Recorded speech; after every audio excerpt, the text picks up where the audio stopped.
You know what? We're coming back with a special video today. Not the usual review or anything, or recap, or retrospective, or talking about the year, or whatever pay-per-view that's up right now, whether it be WWE, AEW, TNA, whatever show. This is gonna be a special video today. And why are we doing this? Because this list is so ridiculous. And I believe we've done this before. I wanted to come on and make fun of it, because I'm sure everybody else has made fun of it right now. But let's talk about old Dave here. The Wrestling Observer Awards. Obviously, Dave's Wrestling Observer Awards, I believe people vote on these things through his website, which a lot of this stuff is just insanity at this point. But since Dave has just been screwing himself over in the past few weeks when it comes to his stories, whether it be about the Brody King situation or anything with WWE, what else has he screwed up lately that, he's lied about in recent times? Um, that's about it right there. I feel like it's something else. The Brody King. Is it? I Like feel like Brody and somebody else. Didn't like he just get in trouble for like saying some story, but he ended up lying about it and then trying to, that was it.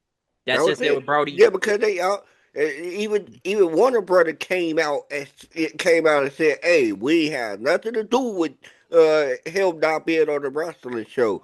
You know what Brody was doing though, Bryce? I don't know Brody what. was going to Australia. That's the reason why he wasn't on the damn show. Yeah, I'm sure they and Australia's a very far trip, so I'm sure they had already been taking the plane already on Right. their way to Australia for the show Him Saturday. him and MJF. MJF, right? They was already going to Australia, so they wasn't even. That's the reason why they wasn't on the show. Why he over here trying to jump the gun? He trying to jump the gun so he can have the exclusive for himself. Yeah, you can have that exclusive. You can have that exclusive live.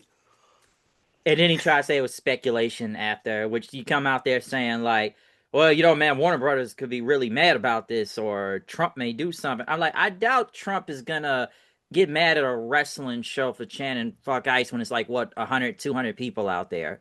I don't think Come, he'd be worried about a wrestling show. like, come on, He man. petty, Like, but I don't know if that's on his right. radar. He petty. We know he's petty. But I like what he like. Once Warner Brother had to come out and say like, hold on, we ain't got nothing to do with that. And that's how you know it was big time after that. Like, oh yeah, bro, come on, come on, Dave. Dave, hey man, that's hey man, that's the reason why they say he's on the AEW payroll, or he's on Tony speed dial. He's got Tony on speed dial, folks. Or I don't know what is with him, but now I would let's go to the Observer Awards because obviously he's getting a lot of flack from this too, and I looked at this and I just had to laugh at a lot of this stuff to what I saw. So this is how we're gonna do this thing. Now some stuff we may not know about, unless you know about the MMA stuff, please like chime in on it. But when I read like all these award things, obviously stop me at any time if you got your opinion on somebody in the list of the category, or if you don't really know, we can just kind of skip on ahead to the next thing. So we won't really be here that long. This isn't like the longest of lists. This isn't gonna be like some 2 hour video where we're like reviewing a show. We're just gonna talk about like this whole award thing because it's gonna be pretty fun to do. So we're gonna have some fun today. All right. So let's start it off with the Luthez Ric Flair Award. In other words, the Wrestler of the Year. So let's start at number 10. Will Ospreay. Number 9, Bandito. 8, CM Punk. 7, Konosuke Takeshita. 6, Cody Rhodes. 5, John Cena. 4, Saya Kamitani. 3, John Moxley. 2, Hangman Page. And 1, Mystico. Honorable mentions go to Gunther, Tony Storm, Sari, Mercedes Moné, and Hiroshi Tanahashi. Uh, Thoughts? yeah, my first thought was, all right, cool. I if you want to give it to Mystico, because I was looking at his matches earlier today, and he really had a hell of a year last year. CMLL had a hell of a year last year. So anything that really goes towards them when it comes down to the best, I'm not going to really have too much of an argument with. But this where the bus stop. You got number two Hangman, number three Moxley. How? In the same breath, I hate to jump the gun, but later on we're gonna talk about the worst gimmick groups and stuff like that. And he gonna and the Death Riders are one of them. So how you gonna have one the man who was a catalyst for the worst group the worst group, but put him as the number three best wrestler of the year. Like that just don't make any sense. Please make it make sense because that's not. He was the catalyst for that group. He was the main guy. He was the reason why that group wasn't any good. Like, Yeah, yeah, we've talked about the Death Riders multiple times. Some say we're copying off the Bloodline gimmick. When it comes to Moxley, I think this was like when he was the world champion, especially in this run as the world champion. I was just getting sick and tired of it. Obviously, it became the same finish. You know, it was going to be a bunch of screwy stuff going on with run-ins and stuff. Moxley, which to each his own. I'll say this, like, can you say he's like a workhorse of this company? Because like this guy never really every time, even when we think he was gonna be gone, like he's still on the show, and now they kind of got him in a face tweener type of thing with the Death Riders where they're supposed to be heel, but he's a face, which is still kind of crazy how he just kind of became a face because the crowd loves him so much. Is that, hey, you did all this heinous stuff and choked people out with plastic bags and killed Brian Danielson almost and stuff, but hey, we saw it back in, Chicago, World's End. They love him, and now he's just a big face again. They just wanted to cheer him that badly, even though he did all this heinous stuff. Match wise, man, it depends how you want to look at it, but I feel like you already know how his matches are gonna go when it comes to like brawling, or depending if he bleeds, which it has like he spontaneous combustly bleed in recent times, unless it does happen. I'll say some matches good, but I don't know if I would put him in number three. And we got Mimic, come on, you gotta know who this is the observer thing, so we know which fan base is geared towards too. Especially looking number two and number three. yeah, and that's what I'm saying. Like, and especially number two, and like number three, I he was around. You know what I'm saying? Like at least like I saw most of his matches last year. He was he had the world title. But when it comes down to number two though, I really don't understand it. Like I just don't. Yeah, and we gonna talk more because they're gonna come up again later on within this list. Because like number two, I said it before. When it comes, and we'll get to like what was it, the whole, what was it, the Owen Hart tournament. I tell you who I thought should have won the thing. It should have been the one to defeat Moxley, but given what's the name was hurt, Osprey and whatnot, so he couldn't do it. I still go back and say like I never thought Hangman really was the guy to beat Moxley, but they went with it, and given his time as the world champion, I don't want to say it was really all that anyways. If we want to go on a whole run when Hangman had the title, because who was his opponents? Fletcher, Moxley again, um, MJF, and Samoa Joe was the one that beat him for the title.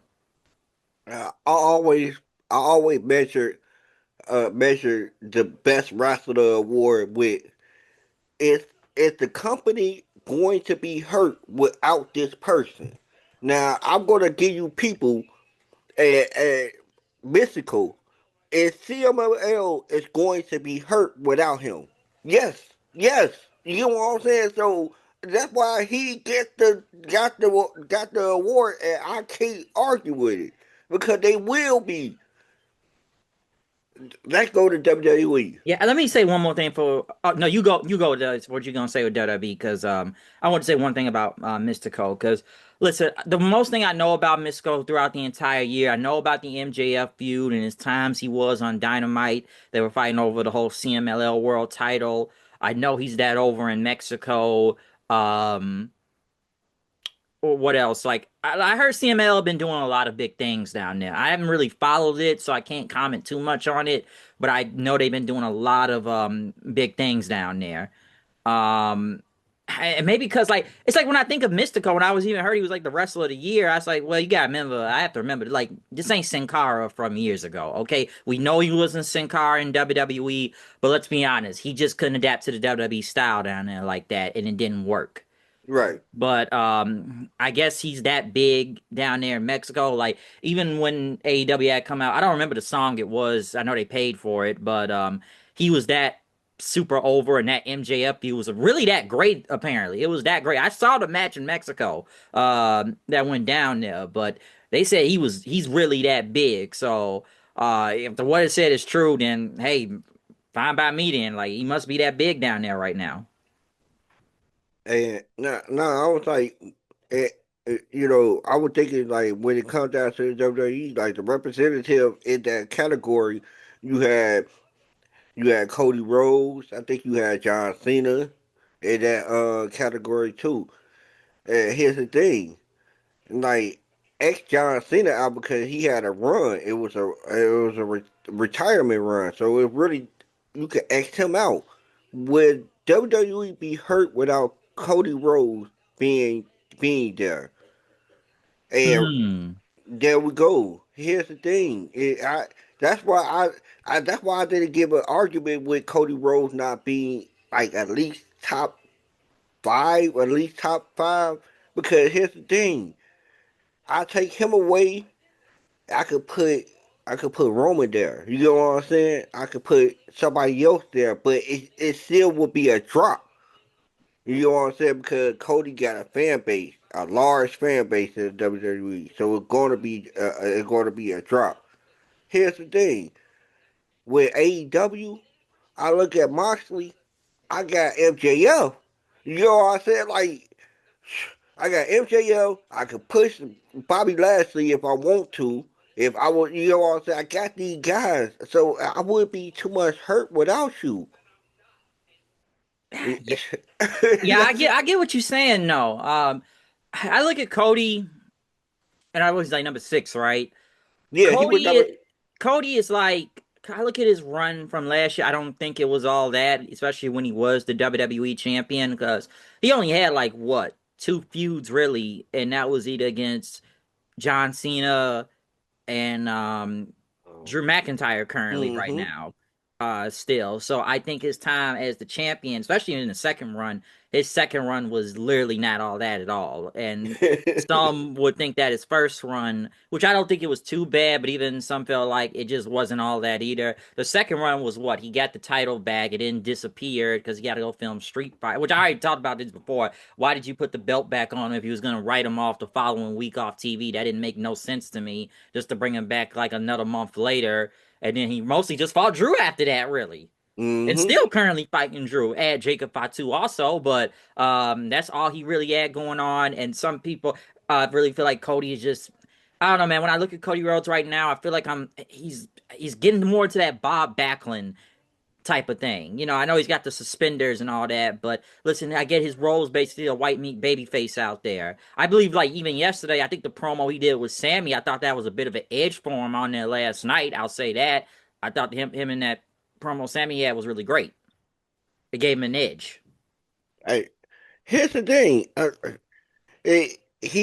He just basically was just told Sammy stop whining, and you can't whine to me about, have to work hard. I before this little run that I came back a few years ago, I I wasn't that guy either. You know what I'm saying? Like, what were you talking about, sir? Remember what I was when I first was around?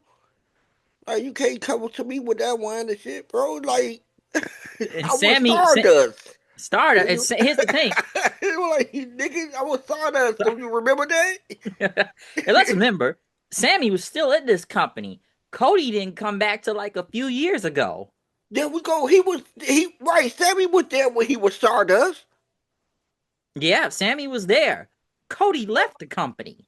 He didn't come back till a few years ago with his whole American Nightmare thing. So I was thinking, like, man, when I saw that promo yesterday too, Bryce, I looked at Sammy like, this is the wrong person that you wanna Word to like that. Remember what he had to go through before he came back? Yeah, I get what you mean, though. A lot when he was just out there talking about like he said, "Well, I'm gonna finish my story, huh?" He's like, "Listen, hey, I made a lot of bad choice too. I was in the three stages of hell thing. I did what I made my choice. I lost the title, okay? Like, what's your excuse?" Like Cody was really getting at him on the show last night. He was really going at him. He says but like you whine basically. But I do agree with you though, Bryce. That's why I didn't. That's why I didn't put him at the. That's why I couldn't put him like top five because see, even though Cody was the top guy in the company that was making the most money and stuff, it was just his run didn't resonate to a lot of people. That's especially when he won the title back. It still didn't resonate. And it's like I don't know how to really put it. Like, yeah, you was the top guy, but people was ready for you to drop the title. Yeah, and we've seen the boos. We've seen a few audible boos half the time with Cody Rhodes as the champion. That's why people was really hoping for Drew to win the title because they were getting sick of Cody as the champion. Last night he didn't get the biggest pop. You know what I'm saying? Like he got a pop. Don't get me wrong, but it's not the usual Cody Rhodes pop. Yeah, even like somebody, my friend was telling me last night, he felt like Trick had the biggest pop of the show. He did. He had the biggest pop of the show the whole night, and then Trick Williams had the biggest pop of the whole show. Nah, A he really, heel. yeah, a heel who they're cheering as a face, and well, it's a good thing is he's got that song too, singing along, to his theme song. Also, that helps. You know, what I'm saying whoop that trick a bunch of times, and that lemon pepper stepper thing is getting more over now. Yep.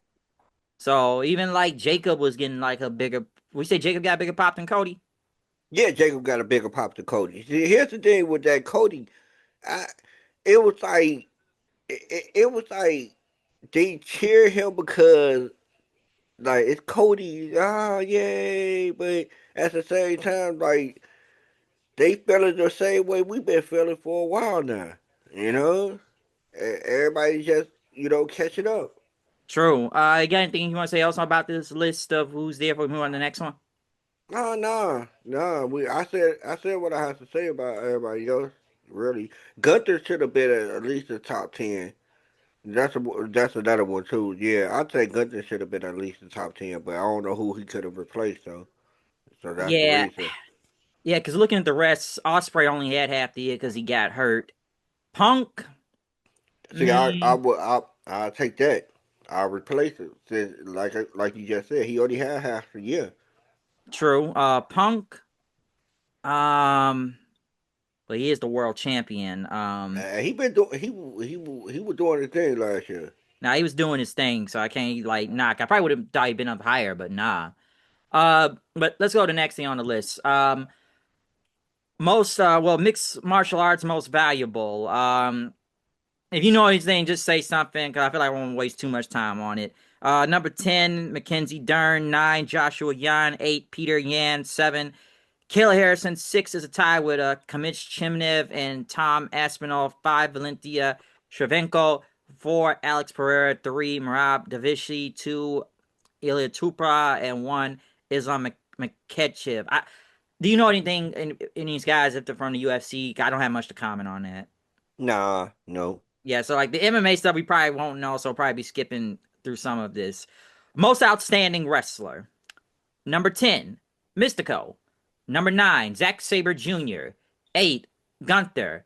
7, Hangman Page. 6, John Moxley. 5, Sari. 4, Will Ospreay. 3, Cal Fletcher. 2, Bandito. 1, Konosuke Takeshita. Honorable mentions go to Mascara Dorada, EL Sky, Ilya Dragunov, Cody Rhodes, CM Punk, Okada, Saya Kamatani, and Chiro Hashimoto. Anything to say about the most outstanding wrestler? Here's the thing.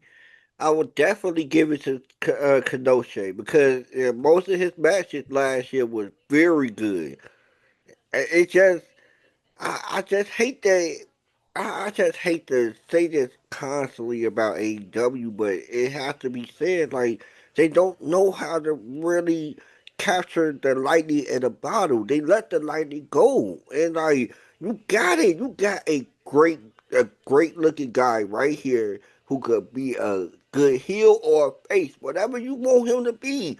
I say a heel because he got that heel face. You know what I'm saying? It's just something about him look like a heel. You know, keep Don Callis with him. You know what I'm saying? And let Don Callis only have him. You know, but Don gotta have 17,000 other people with him. You know, but Kenosha is a great star in the making, but they just don't know how to really do nothing with the man. Well, let me say this too. You want to talk about him being an outstanding wrestler? Let's remember this man was the IWGP World Champion and won the G1 in New Japan Pro Wrestling last year. And obviously he lost the title at Wrestle Kingdom last month. But Takeshita is that great though. Like he really is. Like even I know some didn't like him winning the IWGP World Title just because they look at him as an outsider. He is triple contracted though. He is under contract with AEW, New Japan Pro Wrestling, and DDT. I like Takeshita. I think he's great. Like, I was like, shit, giving him the G1 and the title, that was pretty crazy to see. But he is that great though. Hell, New Japan, any new stars, anyways, right now. But it was he is that great, and obviously with him right now, they got him going against Moxley coming up at the Revolution pay per view for the Continental title because they had a time limit drawback at Australia last week at Grand Slam. And I do agree with you on the whole Don Callis thing. I feel like only 4 or 5 guys really matter within that group, but they try to push like, have like 20 guys in this group for some reason. Like the only ones that really matter to me are either should be Takeshita, Fletcher, Okada, and I want to say Josh Alexander, even though they just kind of got him doing promos in the camera while putting somebody ankle lock, where it's like the other members are just beating up like random dudes in the background now. Because like, come on, look how many people you got in this group now. You got what Lance Archer, Rocky Romero, Hechicero, Jake Doyle. Unfortunate for him getting hurt, by the way, after just being in the group for like 1 to 2. I'm sure you saw that. Jake something, Jake Yeah, Doyle. yeah, yeah. I know. Yeah, yeah, yeah. And that was man, my goodness. And see that him, him and what that boy name with his tag team partner? Mark Davis. Yeah, Mark David. They look great together. They look great together. I'm like, man, this could have been a great start, for the tag team. But then he ended up getting hurt, man. I hope a speedy recovery. Hope he get well soon. Yeah, because that was unfortunate, especially after just getting there. And like I said, it's too many people. And you got Andrade now, which he's got to matter too, because they've already kind of been putting him towards the world title position. But it's just too many people in this group. Okay, it's like way too many people in this group, like not even needed. It's just guys just in there. I'm like, how many people we about to add? It's like 20 guys in there already. Like, it's like, what is this, a wannabe NWO or something? Like, what are we doing here? Yeah, that's what it seems like to me. But They gonna end up have to take some of those guys off. Setting that group taking that group down a little bit. true, I agree because it's too many. But I agree with Takeshita being like number one though. Takeshita is that great. It's just how far they're gonna. Well, they've been pushing him pretty high, but I don't know if he's gonna be Moxley at the pay per view coming up. But Takeshita, I agree with Takeshita being number one though. The rest of the list, I don't think it was too bad about who's the most outstanding. Bandito is really great, whether you pay attention to him or not. I like Bandito, so that whole 21 plex thing he does is crazy. But the rest of the list, I'm not too mad at it. No, here's the thing, like man, like people like CM Punk though. I feel like sometimes in this list it's like they acknowledge that he's good, but some of these people probably not on his bandwagon because I can't say none of his matches were bad last year. You know what I'm saying? Like to be honest with you, so I would have put him at least top 5 or top 3. because those matches really felt like something, and they were good. Yeah, I think Punk. Yeah, no, Punk still has like really great match. I know some people feel like he's gotten slower. It looks like I know But he's older and everything, but I think he still got it. I think that's what he wanted. You know what I'm saying? Like, the evolution of punk. He come from that. Y'all, everybody used to seeing a certain speed, but now we seeing him like evolution to his sound. Like, man, to slow it down, more methodical, more on the ground. You know what I'm saying? Psychology. Uh-huh. Yeah, that's what I He really he think it is. he knows how to put on a great match. There we go. He knows and is gonna put on a great match. Like I haven't had very much problem with a lot of matches he's had out there, and because some believe he's botching the whole thing. I don't think he's botching the whole thing out there. Yeah, don't get me wrong, be one or two, but like if you look at some, come on, he was out there with Jay Uso. Like who you think was gonna be the botch one out of that? Right. People gotta understand, man. Like, man, you have to wrestle for you and yourself when you wrestling with Jey Uso, man. You gotta wrestle for you and yourself. That's why Jay is not a real technical person in the ring, man. That's not no Dave Malenko with that. Like I like the match with Finn he had, even though that was like last month, and who else has he had matches against? Gunther back at SummerSlam. I thought that was the Mhm. best match out of night one at SummerSlam. That was a Um, very good match. obviously against Seth. The I one love his. Yeah, what? Hold on, that trilogy wasn't last year, wasn't it? That was which the year one? before. That was the year before, wasn't it? With Which him and Drew. yeah, that was the year before. The one year before I was Drew. That was with Drew. All right, cool. That was the year before. That was the year All right, before. But all right. no, like that was the year before, but the match with WrestleMania with Roman and Seth. So the Punk still has like great matches. Do I put him in the outstanding category? I could probably still put him up there, but like looking at the list of who you got on this list, like yeah, you guys got like Osprey of course and Fletcher and Zach. I know it's different styles there, but I can understand with some of these numbers though. So Yeah, I'm yeah. not too mad at this list. But let's move on to the next one though. Tag Team of the Year. Number 10, The Hardys. Number 9, Jackie Kamei and Rita. 8, The Hurt Syndicate, Bobby Lashley and Shelton Benjamin. 7, Fraxium. 6, Speedball, Mike Bailey and Kevin Knight. 5, The Knockout Brothers, Yuto Ice. I just like saying that. Yuto Ice and Oscar. 4, Mystico and Mascara Dorada and Neon. I guess we're doing three-man teams now. Number 3, Brody King and Bandito. Number 2, FTR.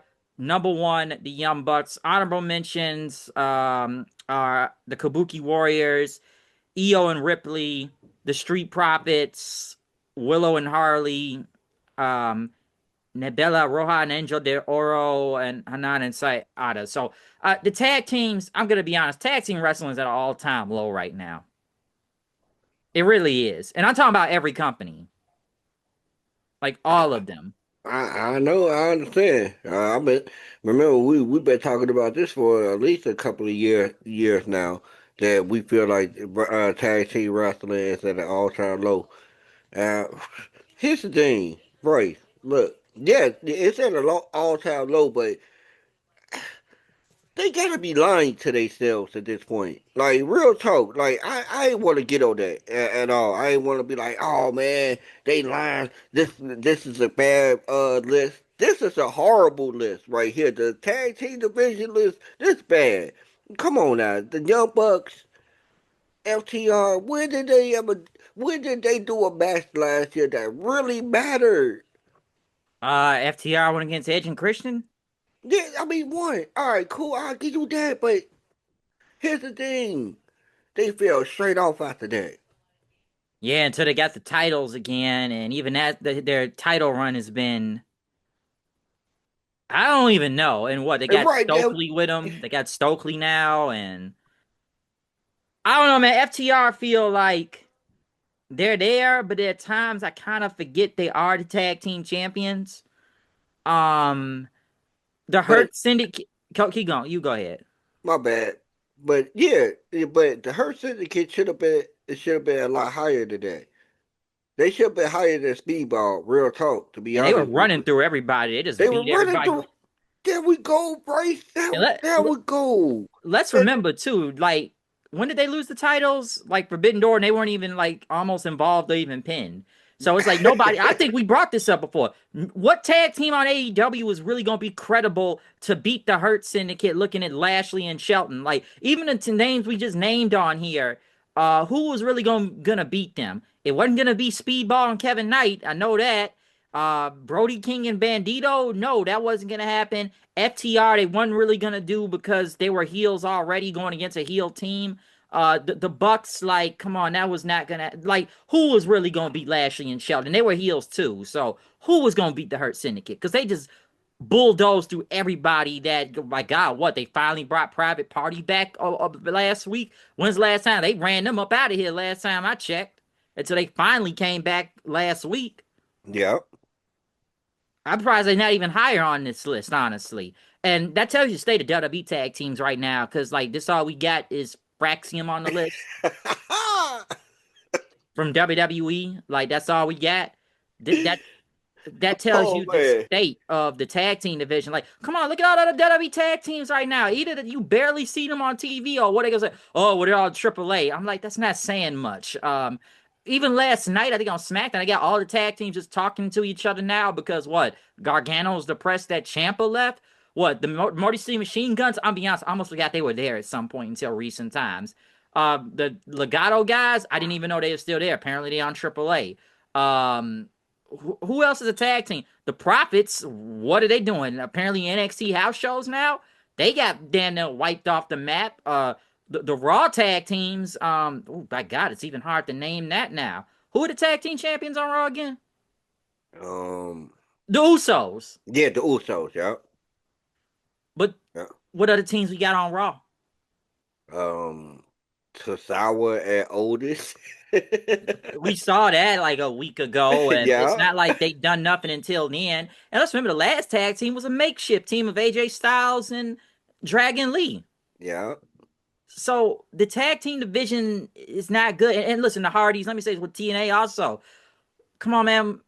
There are kind of tag teams in TNA right now, but the biggest ones you have is the Hardys. I'm almost surprised they even on this list to some extent. But listen, the Hardys always gonna be the Hardys. But once I had again, I had, and the crazy part about it, I wasn't surprised when I saw them because consistent. yeah, they been consistent. You know what I'm saying? They been everywhere when it comes down to TNA. You know, for TNA, they been all they pay per views. They been featured in most of their pay per views. They Heavily been on the show. heavily on the show, so I wasn't surprised when they were number 10. But here's the thing, like you just said, the state of tag team wrestling in the WWE is horrible. Me and my cousin was just talking about that, and I was just saying how there's no tag team on Raw to face the Usos. Then you go to SmackDown and you got MLT going against the Wyatts, uh, basically on a constant basis now. Like they constantly going after each other, and it's like why? Like they can't build up. They can't build tag team. The Fraxium, that was just really so pull the name out the hat type of thing. Like, oh man, we need a tag team for the WWE, so people won't say we don't like them.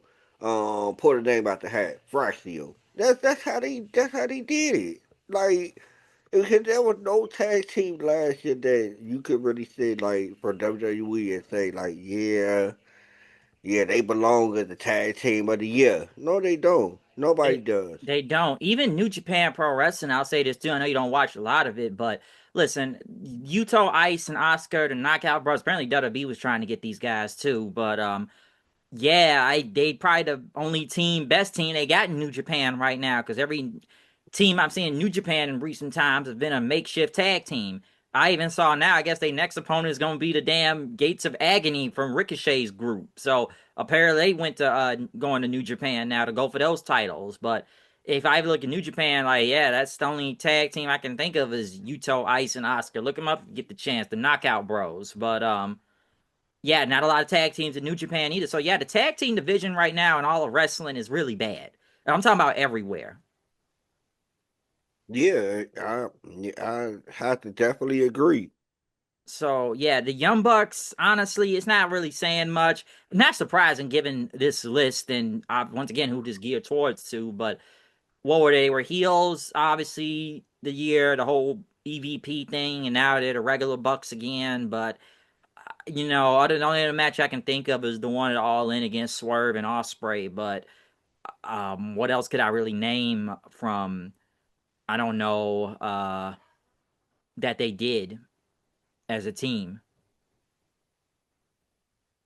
Yeah, here's the thing, like you, I with the Young Bucks.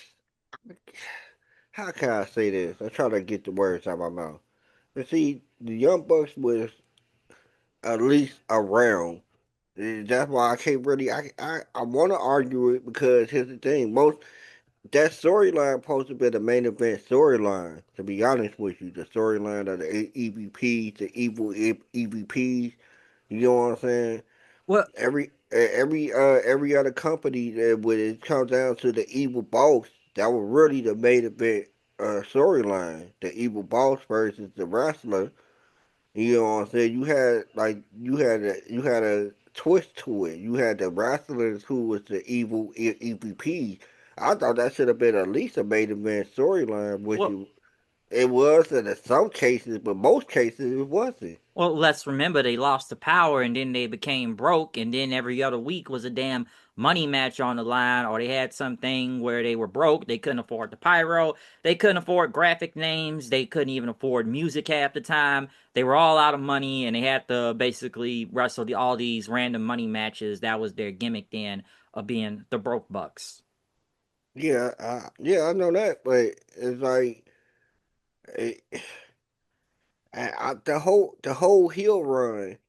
It I, I just I just looked at it even with the broke buck. That was a part of the heel run. The Yep, redemption part, and it was just like it just didn't hit. It didn't hit.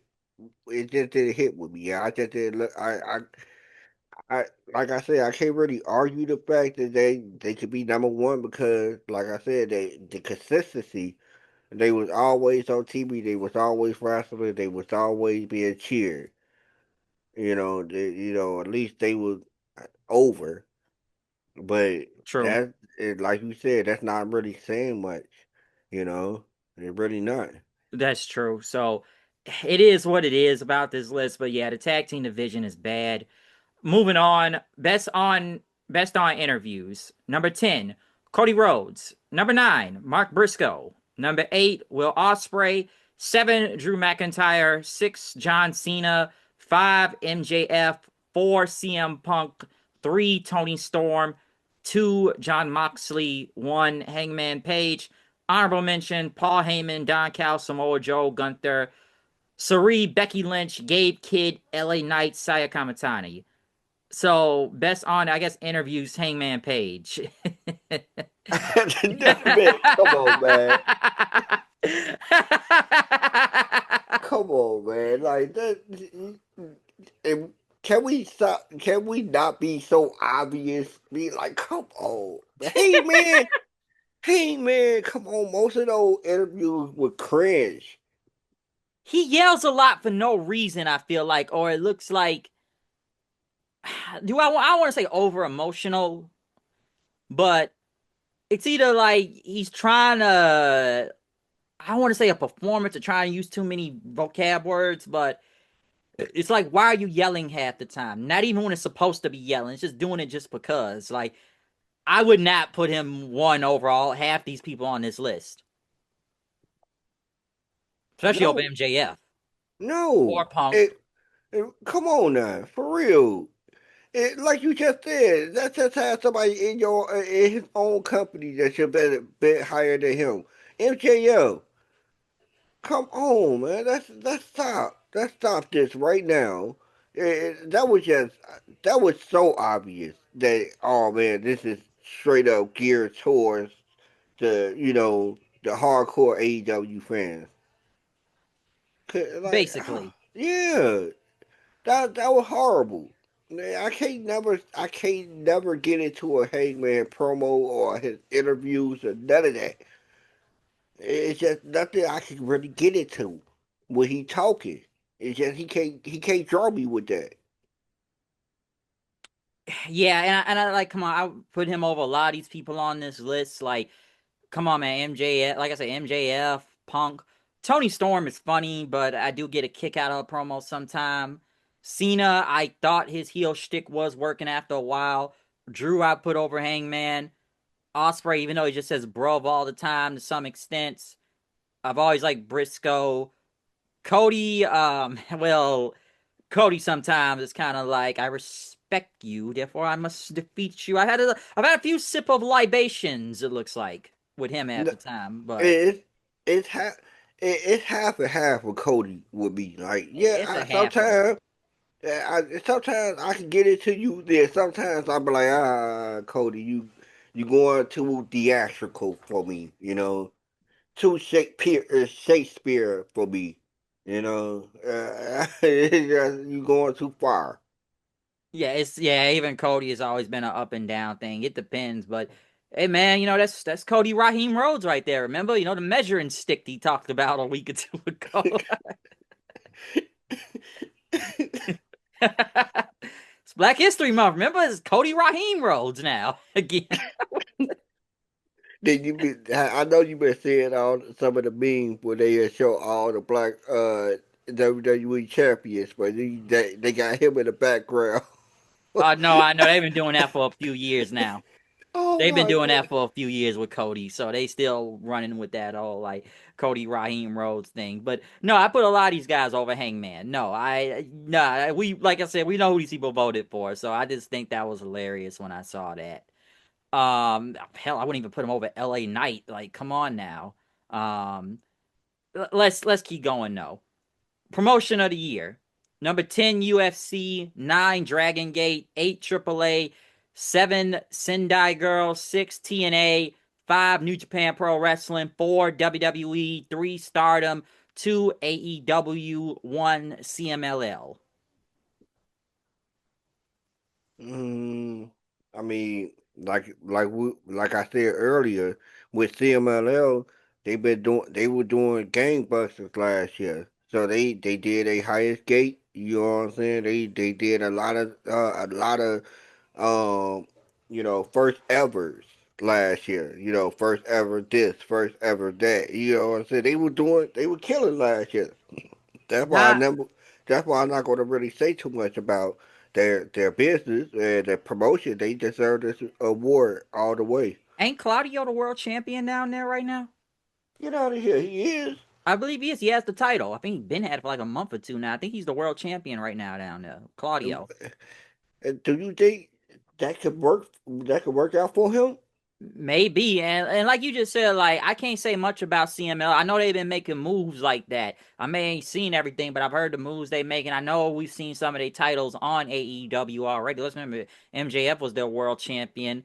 Hell, Mercedes still has their women's champion. I know they had a match down there at some point with what's that girl name? I know they just signed her to Persephone, and I know they had a match like months ago down there. 'Cause I saw clips of it, and I think they had like Mercedes coming out like to Selena's music, if I'm not mistaken. But I know CMLL's been making a lot of moves. I know that. Um, could it work for Claudio? Maybe. I don't know. I don't follow CMLL like that. I only know some of the stuff. But like you said, they've been making a lot of moves down there. The reason why I asked that question because here's the thing with with Claudio. He could still be the world champion down there. Still make appearances, come back to AEW because that's where you sign at. But when it comes down to be the world champion down in another promotion, I think that could really help that promotion. This time I really did think this time it gonna help the promotion and the wrestler with another wrestler from another promotion holds your world title. I think that can really help both people because he can wrestle any type of wrestling style you want him to wrestle, and plus you really don't need him to talk that much down there. Guess what? You know, he already has to cut a promo down there like that. That's his weak spot anyway.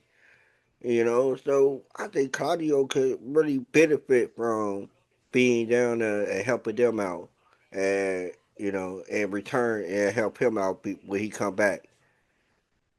Yeah, it looks like it. Especially I guess in this case, I know we've seen people win other people's titles. This may be more of a beneficial than a detriment. Than with other companies we've seen before. Because I know it's always going to be sketchy sometime when one company is winning somebody else's title, unless it goes both ways. So maybe this could work. Because like I said, I've heard more about with CMLL than I could go with, and we'll get to AAA a little bit on. Cause I think they come a lot into this list too. That's why a lot of people don't really look at AAA like that because you just basically got bought out by WWE when it comes to them. So, like, we'll see what happens with Claudio down there, but I can't really say much about this because, like I said, I know CMLL has been making a lot of moves lately, so apparently it's been that big down there. Right, right. I understand what you're saying. So we'll see what happens with that. Best weekly television show. Let's move on. Number 10, TNA Impact. 9, CMLL Martes at Arena Mexico. 8, CMLL Sabados. 7, Ring of Honor on Honor Club. 6, NXT. 5, SmackDown. 4, Raw. 3, Collision. How is that even a thing? 2, Ha! how is that even number 3? I 2, don't even know. 2 CMLL Super Viernes. 1, AEW Dynamite. Oh boy. Oh Dude, boy. half of these shows suck right now.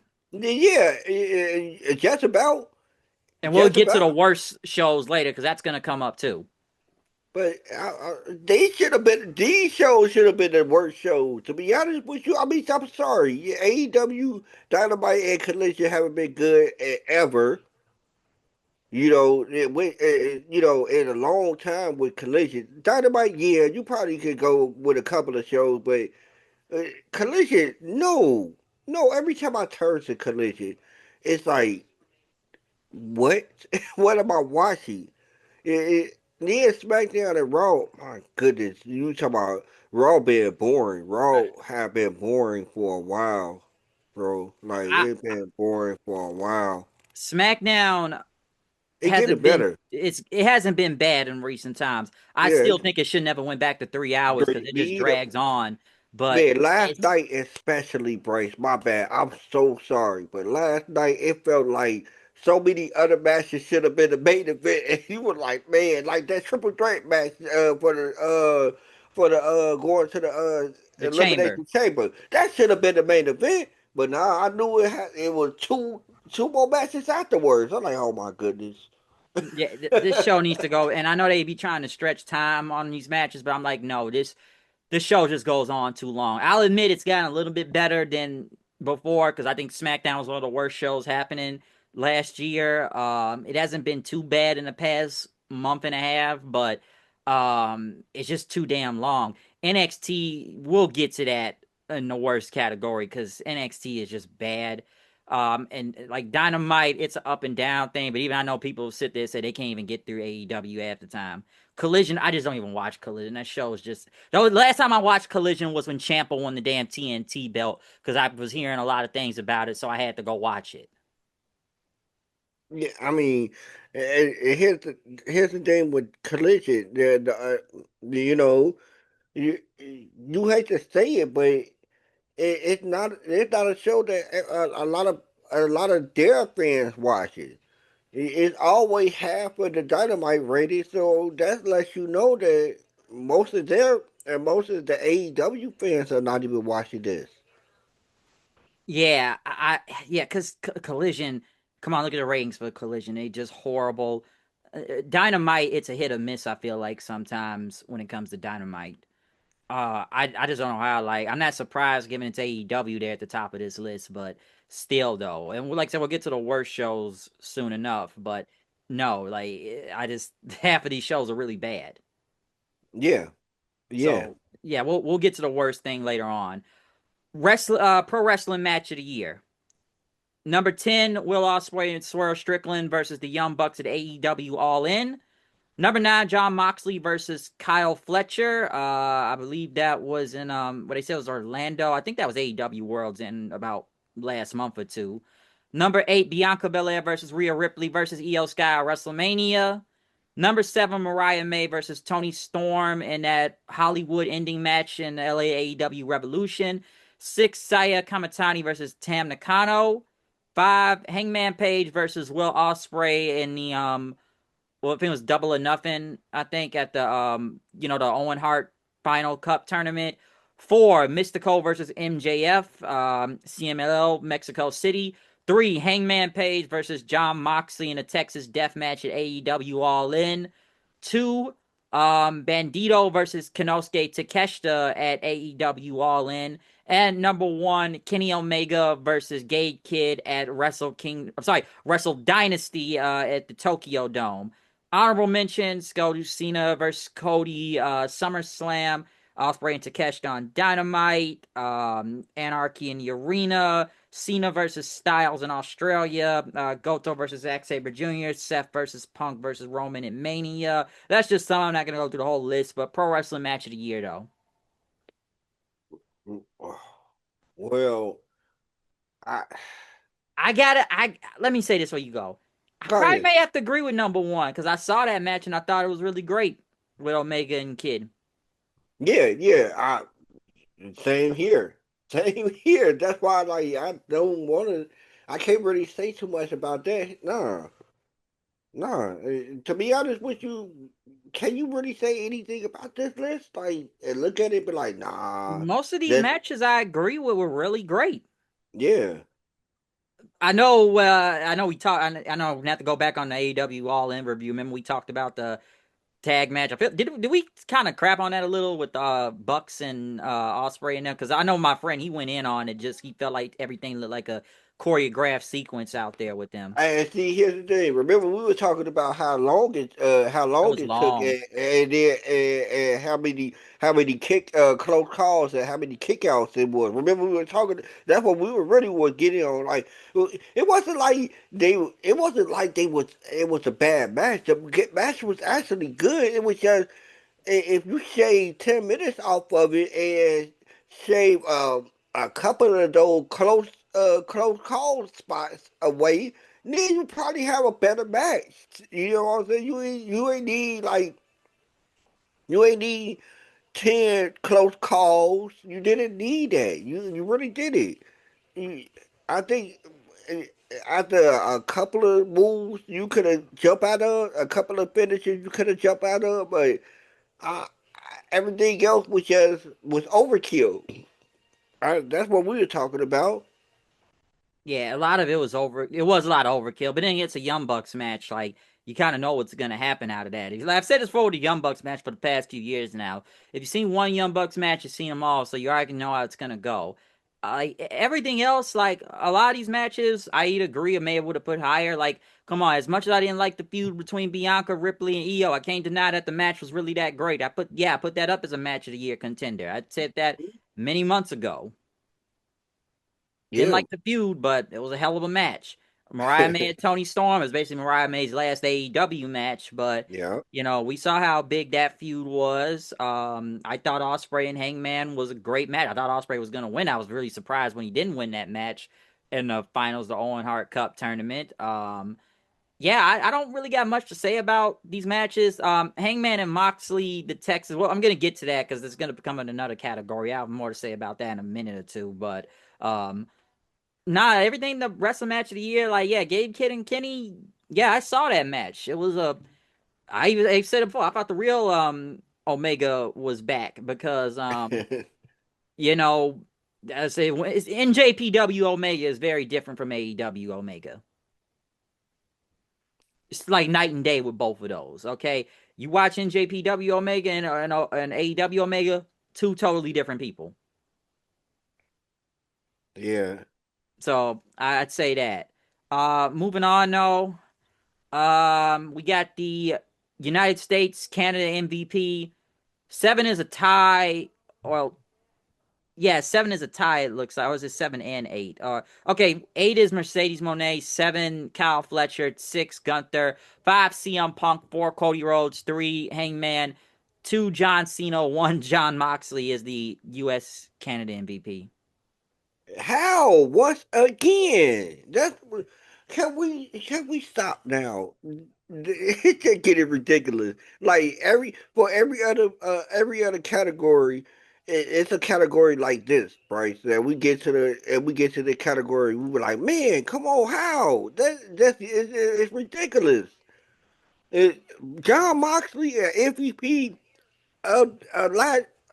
My goodness, no, I would not no. put him number one. No, I He was don't. a part of the worst group in in all of wrestling, damn near. So how can he be the leader of the worst group and still be the MVP? I just don't understand that. Yeah, I don't get it. I'm like, dude, this Death Riders thing was not all that okay. Like a lot of that stuff with AEW last year was really, really bad, and I feel like it's gonna come up again. But you're gonna see a lot of Moxley within. Well, we've already seen a lot of Moxley in this, but we're gonna see more Moxley in this whole thing. But I have no idea. But some people voted for this, I guess. Um, Japanese MVP. Let's move on. Is a tie for number 8, Tetsuya Naito and Kito Miyara. 7, Yota Tsuji. 6, Sari. 5, Zack Sabre Jr. 4, Hiroki Goto. 3, Konosuke Takeshita. 2, Hiroshi Tanahashi. And 1, Saya Kamitani. Oh, nah, I don't. No thoughts? This boy, yeah, this boy, yours right here. Yeah, I don't really know much about Saya Kamitani. I keep hearing the name in the list a lot, so I don't really know what goes on in Stardom. Most of the other guys I do know because of New Japan. Well, shit, Zack was the champion, Goto was the champion. Well, a lot of these guys was a champion. Hiroshi Tanahashi was basically on his final year in wrestling itself. So I don't got much to say about this. Like number one, I don't really know that much, but the others I really do know, so I can understand Tana and Takeshi and all of them within this list of being Japanese MVP. Mexico MVP though, 4 Mascara Dorada, 3 Dominic Mysterio, 2 Bandito, 1 Mystico. Yeah, that's another one. Yeah, That we just know yeah, Mystico has been that great through the whole year. That's all we know. yeah, Dom give a lot of credit too, yeah, and yeah, Bandito most definitely. give a lot of credit there too. So I don't got much to say about the Mexico MVP. Europe MVP, 9, Cara Noyar, 8, Will Ospreay, 7, Man Like Deris, 6, Alex Windsor and Gunther in a tie, 5, Mercedes Monet, she's not from Europe, but I guess she's the Rev Pro Women's Champion, 4, Leon Slater, 3, Luke Jacobs, 2, Zack Sabre Jr., 1, Michael Oku. Man, so who this Michael Oku guy? You Oh, know him? he's down there in Red Pro. He's been on Dynamite before. Been on AEW a couple of times. He was on that Forbidden Door show. I've heard his name a lot.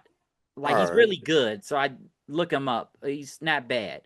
I've heard his name multiple times now. Um, the non-heavyweight MVP, 10, Starlight Kid. 9, Dominic Mysterio. 8, El Desperado. 7, Ricochet. 6, Javon Evans. I'll probably put him higher, honestly. 5, Mike Bailey. 4, Mascara Dorada. 3, Bandito. 2, Darby Allen. 1, Mystico. How Darby number 2 though? Well, he fought the Death Riders most of the time because Darby didn't come back to like after All In. Because remember, he was climbing Mount Everest. And what all in was like September, wasn't it? All In was in July. July. So we Yeah. talk about half of the year he gone, and he gets the award. Like I don't know if you should get an award for doing half of the year, and then even in that half of the year, he was gone most of some a nice another chunk of time during that time that he came back. And still fighting the Death Riders. Yeah, yeah, yeah. I don't know. He should be number two. Like I just don't know. Number two is too high for a person who came back half of the year. And then even during that time, he came back and he came back. He disappeared another time, and then like you said, he came back fighting the same group. I don't know. I'd probably put Javon up higher. Yeah, most definitely because he progressed. You know what I'm saying? When you talk about coming from NXT and then going to the main roster, you know what I'm saying? Like It, I think that's well deserved. Like you should be a little higher than that. And then Yeah, most of the time they were booking him high, very, very strong. true. And well, hell, he's about to go into the Elimination Chamber. So he's on a roll right now, honestly, Javon Evans. Probably get back to him. I think he's more into this list too. But yeah, I don't know if I put Darby up that high. Once again, Mystico. Like I say, he must have been really killing it, so I can't say too much. Um, Women's MVP. 10 is a tie between Becky Lynch and Liv Morgan. 9, Chelsea Green. 8, Willow Nightingale. 7, Stephanie Vicker. 6, Rhea Ripley. 5, Sari. 4, Io Sky. 3, Mercedes Monet. 2, Tony Storm. 1, Saya Kamatani. Here's the thing: I don't want to. I can't really say too much about number one because I don't know. You know what I'm saying? So, but here,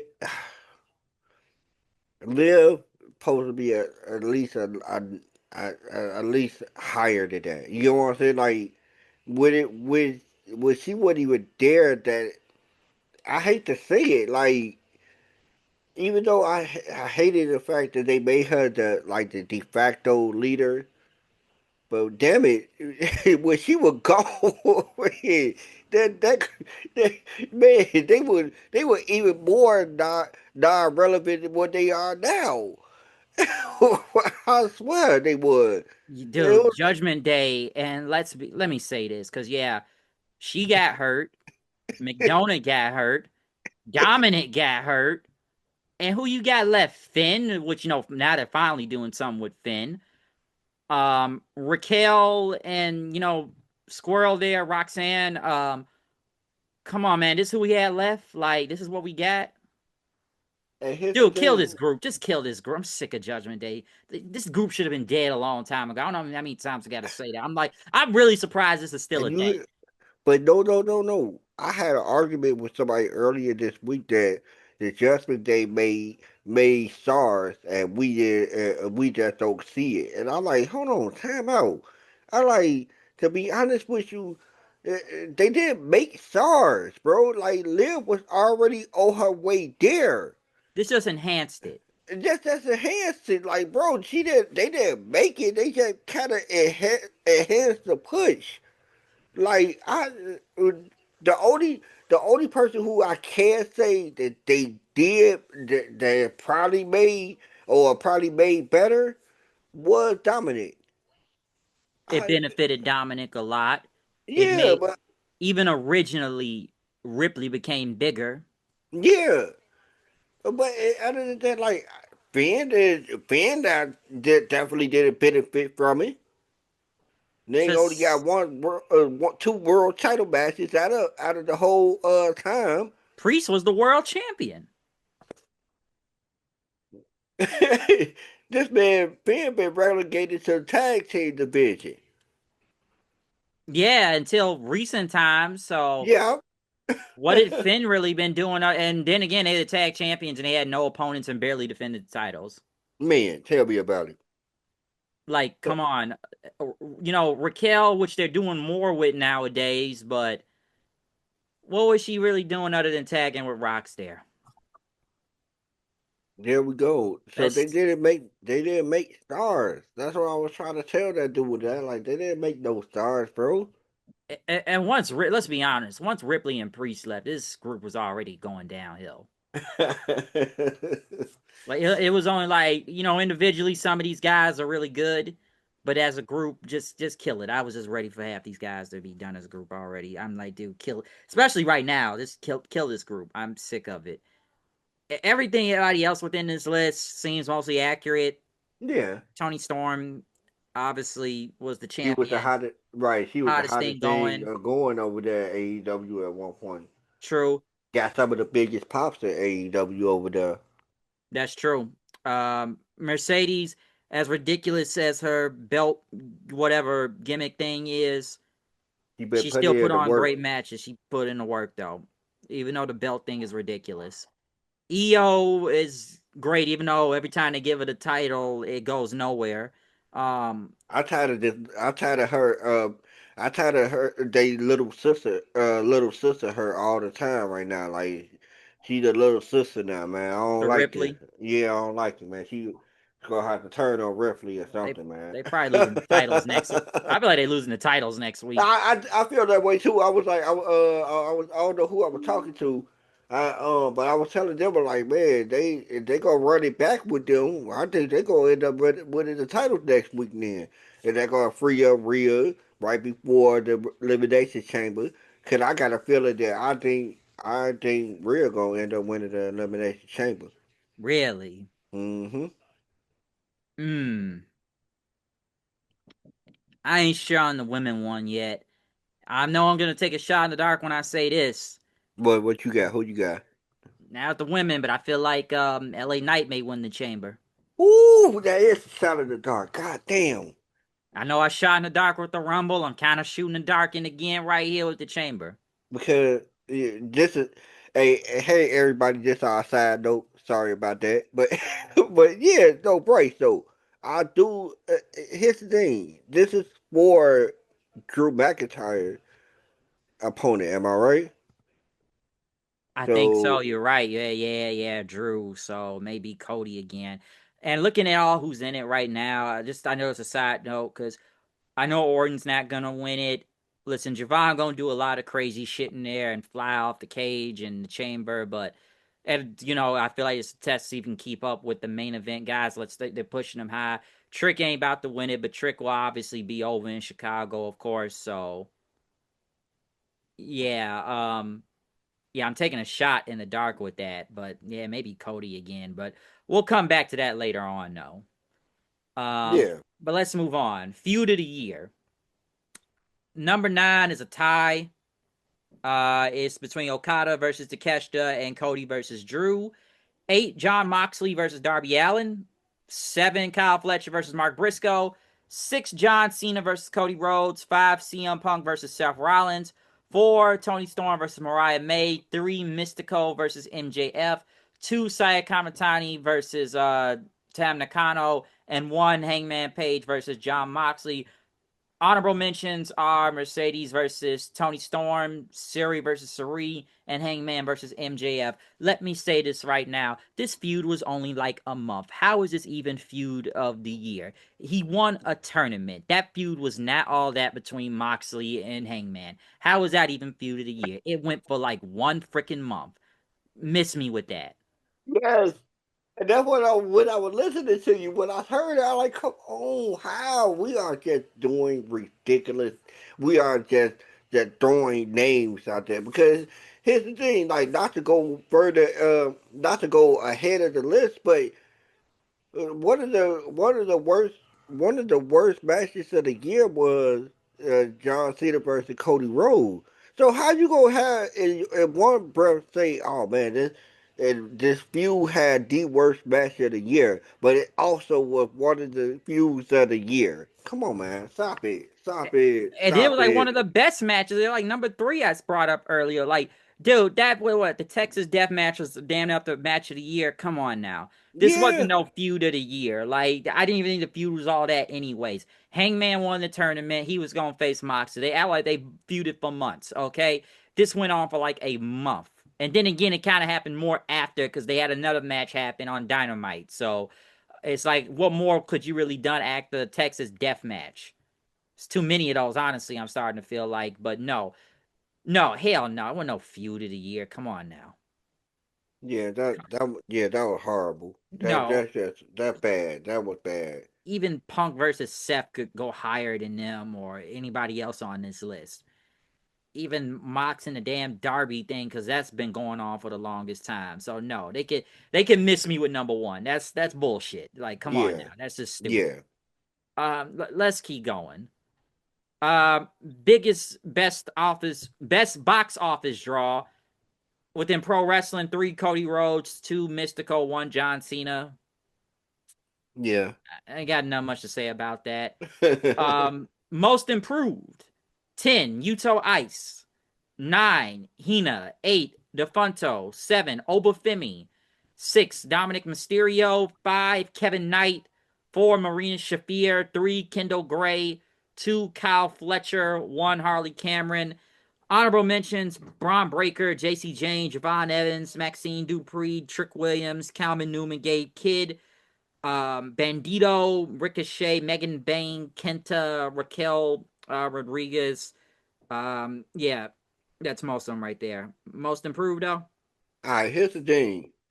If you want to say Harley Cameron, if you want to say she approved when it comes down to her standing in AEW, yeah, she's now a champion. You know what I'm saying?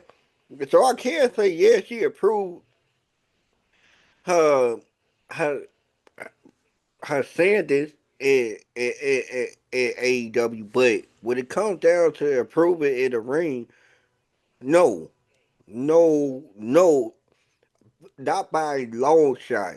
Her and Maxine Dupree still got a long ways to go. A long ways to go. Dude, the Maxine thing, the matches My with Becky goodness. was rough. Like, listen, Yes. man, she may be over sometimes, but dude, the Maxine stuff, they be trying to make you believe like she is the shit, and it is not. And the Becky matches, like, no, they weren't all that. Like, the crowd obviously was with it, but just the whole, don't even get me started that spinning heel kick that happened in that match and missed the whole thing. But no, like the Maxine, no. Harley, I'll give credit. It's gotten better with her. Excuse me. I don't know if I put it number one, but she's gotten better. I'll say that. Kendall Gray, I keep hearing, is the next Kurt Angle, apparently. Yeah, and here's the thing with Kendall. See, eh, I can't wait to see her more because the girl is good. Don't get me wrong. I don't know about no Kurt Angle thing, nah, but the girl is good. The girl is very smooth, very technical. Now I can see why they want to lean towards it, but I can't do it.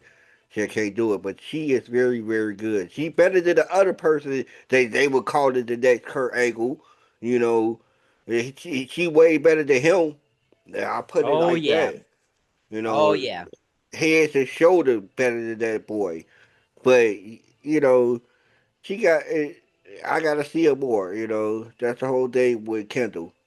Um, yeah, a lot of these people, eh, they approve, but here's the thing: like you look at Raquel, she was like that before. Like I don't know what the improvement was. Like all she did was just come back. That's Well, all. yeah, it Like was I know.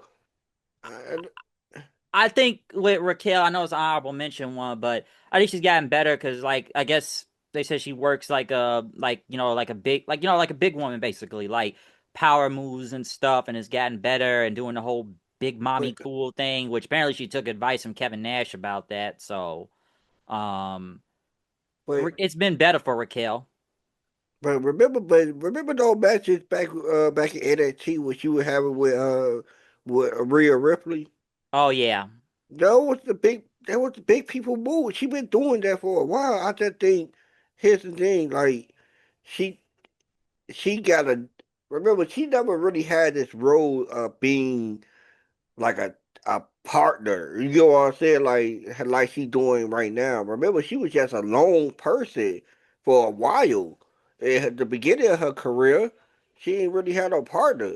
But now it's like now she had Liv. Now she working with Roxy. You know what I'm saying? I think that's where I think. they want to get her that because she been working well in her new role as an enforcer. True. Yeah, I get him that. Then yeah, I definitely agree that she been killing in this role that she got. And especially with the different gimmick, because this is better than what she was. What she came out being a smiling face and just flexing her back all the time. Yeah, just way better. I ain't gonna lie, this is way better. So this is, I think, I could work better. Yeah, most of the lists I don't mind. Shafir just throws people. I feel like Yeah, Shafir is just like, I know she's like the enforcer for the Death Riders, but like she just throws people. yeah, yeah, she does. That's her whole thing, throwing people, The judo shtick. throws and stuff like that. That's it. So that's all I can really say about that. Let's keep going though. Most charismatic. 10, Hiroshi Tanahashi. 9, Mark Briscoe. 8, Saya Kamatani. 7, MJF. 6, Will Ospreay. 5, Hangman Page. 4, Mystico. 3, Tony Storm. 2, CM Punk. 1, John Cena. Honorable mentions: Roman Reigns, Swerve, Bandito, Ollie Cameron, Moxley, Cody, Trick Williams, Okada, Dominic. Just a lot of names right there. It makes sense. Yeah, It's Cena, so charismatic, yeah, of course. yeah. So mostly people on this list, yeah, they all got charisma mostly, so I don't got much to say about it. Um, Best technical wrestler: 10, Chihiro Hamashito. 9, Bandito. 7 is a tie with Osprey and Zula. 6, Kyle O'Reilly. Man, where's he been? 5, Kenosuke Takeshita. 4, Kyle Fletcher. 3, Gunther. 2, Hechicero. 1, Zack Sabre Jr. Honorable mention: Moxley, Dragunov, and Sari. Zach, it's Zach. Right. Come on now. One of the best technical wrestlers there for a very long time. So yeah, I can definitely agree with that. And they call it the Brian Danielson Award, technical wrestler. So yeah, it makes sense. Oh, I've seen him win that multiple times, so that's not a surprise. yeah, it well deserved. To be honest with you, he's still that boy. He's still that guy when it comes down to technical wrestling. Yeah, yeah. So it makes sense. What's next? Next is the the best brawler, basically. 10, Samoa Joe. 9, Tomohiro Ishii. 8, Mad Dog Conley. 7, Darby Allin. 6, Brody King. 5, Mark Briscoe. 4, Gunther. 3, Gabe Kidd. 2, Hangman. 1, John Moxley. Honorable mention: Braun Breaker, Cody, Swerve, Fletcher, and Dragunov. But Moxley won again, I see, for the best brawler. Take over for this one real quick. Hold on, look, when it comes down to brawling, I guess when you always decide some type of death match, you know what I'm saying? Like most of his matches seems like they brawling anyway. It ain't really like real matches in the ring. And most of his matches take place outside the ring anyway. So it's really like I guess you could say he the best brawler.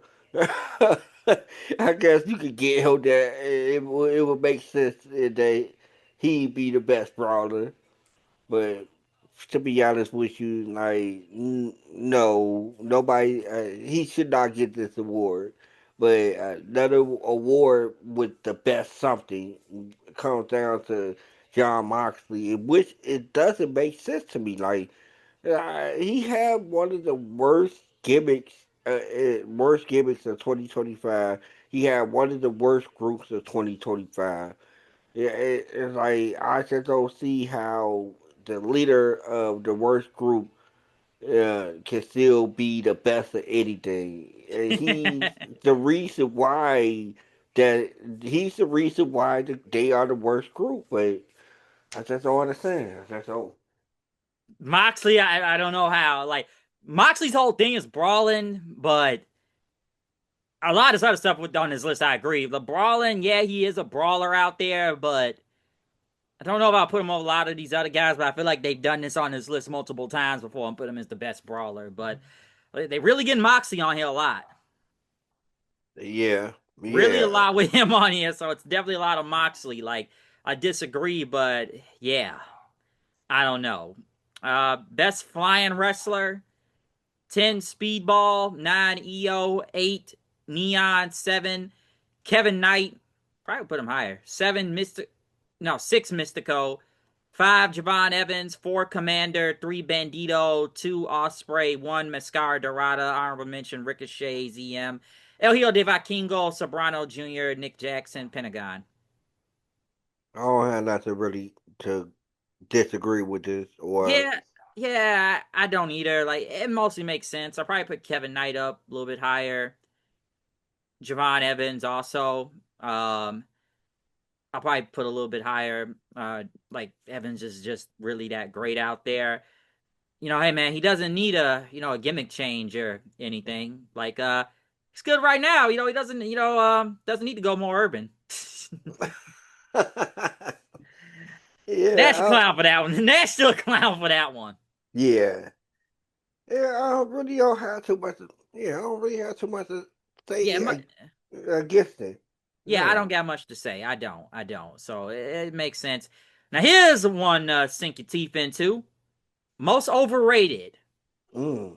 10 Solo Sokoa, 9 John Cena, 8 MJF, 7 John Moxley, 6 Cody Rhodes, 5 Seth Rollins, 4 Evil, 3 Jay Cargill, 2 CM Punk, 1 Jay Uso, honorable mention Logan Paul, Edge, Hook, Austin Theory, Tiffany Stratton, Nia Jax, Maxine Dupree, Charlotte, Chris Jericho, Gunther, Mercedes Moné, Brock Lesnar, Tony Storm. Here's the thing. I Overrated. overrated. Uh, I told you what did I say earlier in the show about CM Punk? I really think it's people in this camp that really don't like him. Oh, they Cause don't. it's like, my goodness, overrated. Sorry, you cannot like a person and still give them some type of props. You know what I'm saying? Like, no. Who else? John Cena. John Cena. The run was bad. Don't get me wrong. The retirement run was bad, but overrated. No, he was the main reason why most of they were selling out last year. Really. Because they want to see John Cena one more time. So I no that overrated. No, yeah, but some of these people I definitely agree on. You know what I'm saying? The Jey Uso. Jay Cargill, the Jay Uso, those two niggas right there are definitely overrated. You know what I'm saying? So it's some stuff that like I said, I shook my head on the CM Punk part. You know, who else? Jade only defended the belt once in what 100 days, but they got nobody to face her. You're right. Yeah, it's like yeah. Some of these people I agree with. Some of these people I don't agree with. Jey Uso, I agree. Number one, Jey Oh, Uso. most definitely. That's just an interest waiting to happen. Yeet. That's all it is yeet, yeet, yeet. And like I said, he's back in the tag division now. So, yeah, he is out of the world title picture as a main event guy, which is probably for the best right now Yeah, because we've seen enough of Jey Uso. It's just become an entrance. And I told you I had this conversation before, and I kind of compared it to The Rock, but I feel like The Rock is obviously better than Uso. But I thought with more of relying on the gimmick with him than the actual in the ring. It's just gimmick. It's way too gimmicky with him. Way too much gimmick. yeah, So no, like this man, he tapped out Gunther. yeah. Yeah, I don't. I think that he should hang his hat on that one because I don't think anything that big going to happen to him again. Yeah, I don't know if he'll ever get back to the main, big main event push like that. I don't know. Like they wanted to put the rocket ship on him according to Unreal, and they did. And yeah, look what happened. Jade, I bring this up a lot with Jade. It's like Lex Luger in a way. It's more of the look than the skill. And Yeah, We barely even like. Then again, I know there's no opponents, like I said before, but she barely even defended the title right now, but once against Jordan Grace. And you already talked to me about how especially Jordan Grace's position right now within this company, and Jade is like. I think we may have brought about this before. I still think she should have went to NXT first. Yeah, She should yeah, have went. Even we've said like Lash is better than her. It's like Lash is almost everything that Jade looked like she should have been. yeah, Jade is just mostly a look, and she's just basically doing her AEW gimmick of saying "I'm that bitch" 1,000 times. yeah, So I like Jade, but I can understand why she'd be up here on the most overrated like that. I can get it between her and Jey Uso. Everybody else, Moxley, I'm almost surprised not higher. Solo was at one point, but I think this is probably the best position he's gonna be in right now. yeah. I was thinking about that too. Like, if you would It's have told me that last year, and I would have definitely agreed last year because after his really after his match against Roman, it was all downhill from there. You know what I'm saying? He has to make up the uh my, MFT. he has to make the MFT, basically the bloodline B team. You know what I'm Hell, saying? Like, Jacob was bigger than him. yeah, but yeah, that's like I said. That's why I said if you would have made a list last year and said he was overrated, I'd be like, yeah. But like you said, right now, this is the best position that he been since he made that MLT. This is the best position he been. This is the best he looked as a leader of a group since that happened. So I wouldn't say now. I say he got it better now. I would Yeah, have so put him in mostly. My bad. One more thing. I would put him in the most improved. The most, to be honest true. with I can agree with that. I can agree. So I can agree with a lot of this list of overrated, but underrated though. Number 9 is a tie between Chad Gable and LA Knight. 8 Kevin Knight. 7 Bandito. 6 Speedball. 5 Phoenix. 4 Brody King. 3 Commander.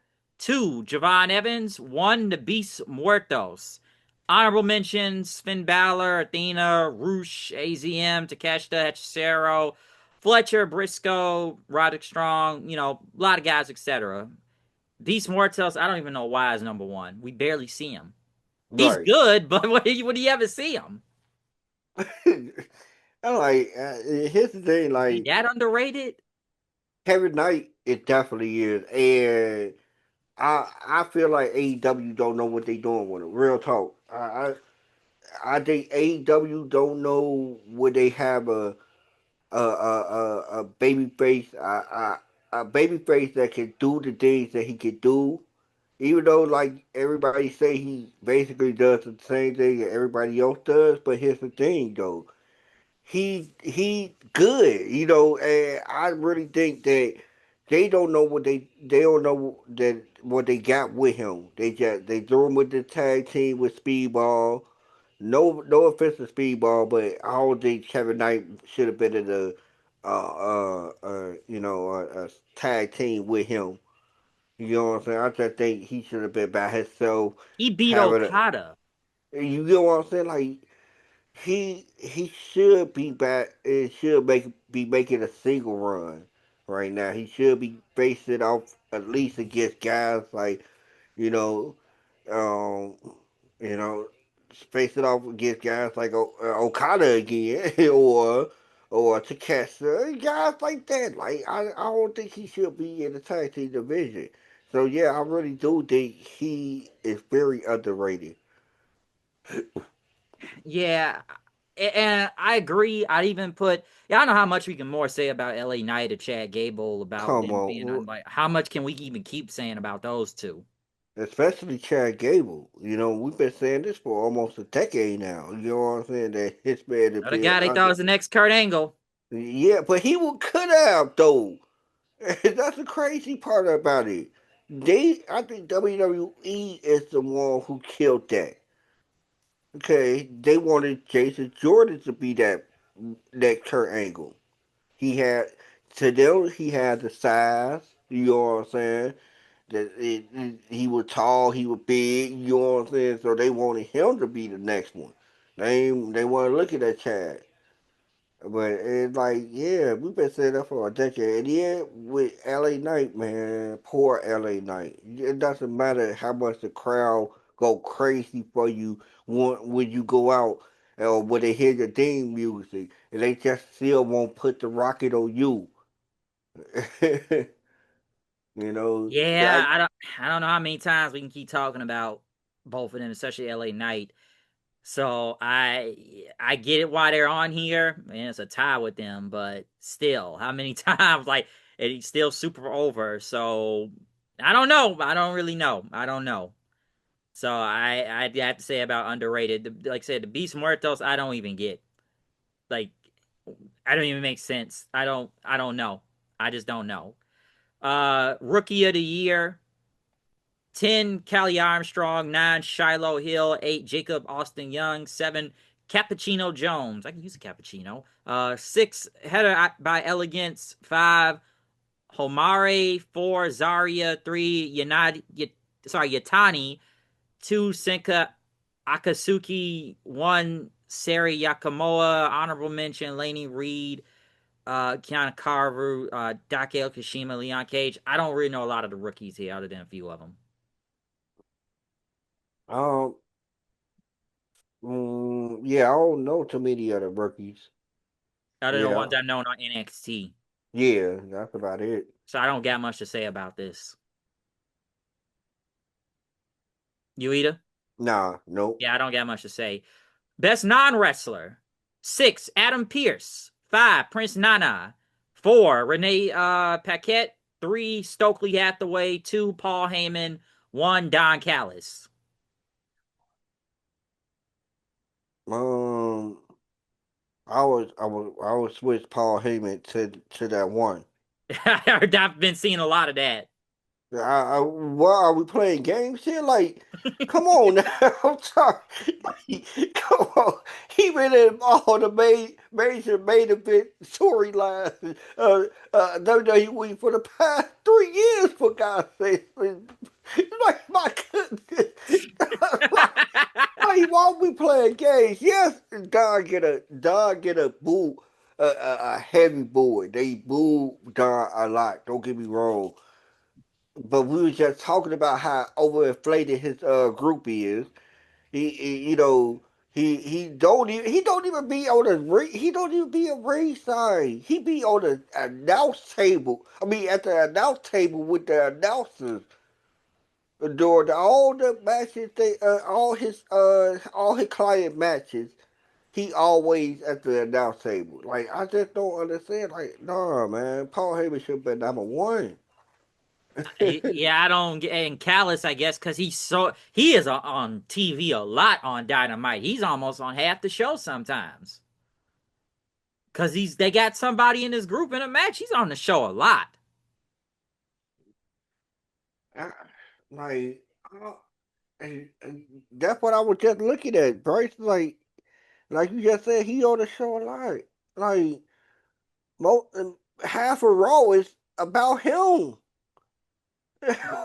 Yeah, the Callis family, they're all over the place. So he's there out coming out there 3, 4 times out of night, or he's on commentary half the night. Or in a promo. Like they got Callis on the whole show half the time. Yeah, I'm like, So I guess the reason why they put him number one, but I don't know, put him over Heyman, that's crazy. But yeah, I guess the Callis is on there a lot, so I don't know. Um, best television announcer: 10, Tony Schiavone. How? how? How? 9, Joe Tessitore. 8, Corey Graves. 7, Wade Barrett. 6, Ian Riccaboni. 5, Michael Cole. 4, Nigel McGuinness. 3, Excalibur. That's funny. 2, Brian Walker Stewart. 1, Brian Danielson. Honorable mention: Booker T, Don Callis, Jay Church. Brian Danielson, number 1, best TV announcer.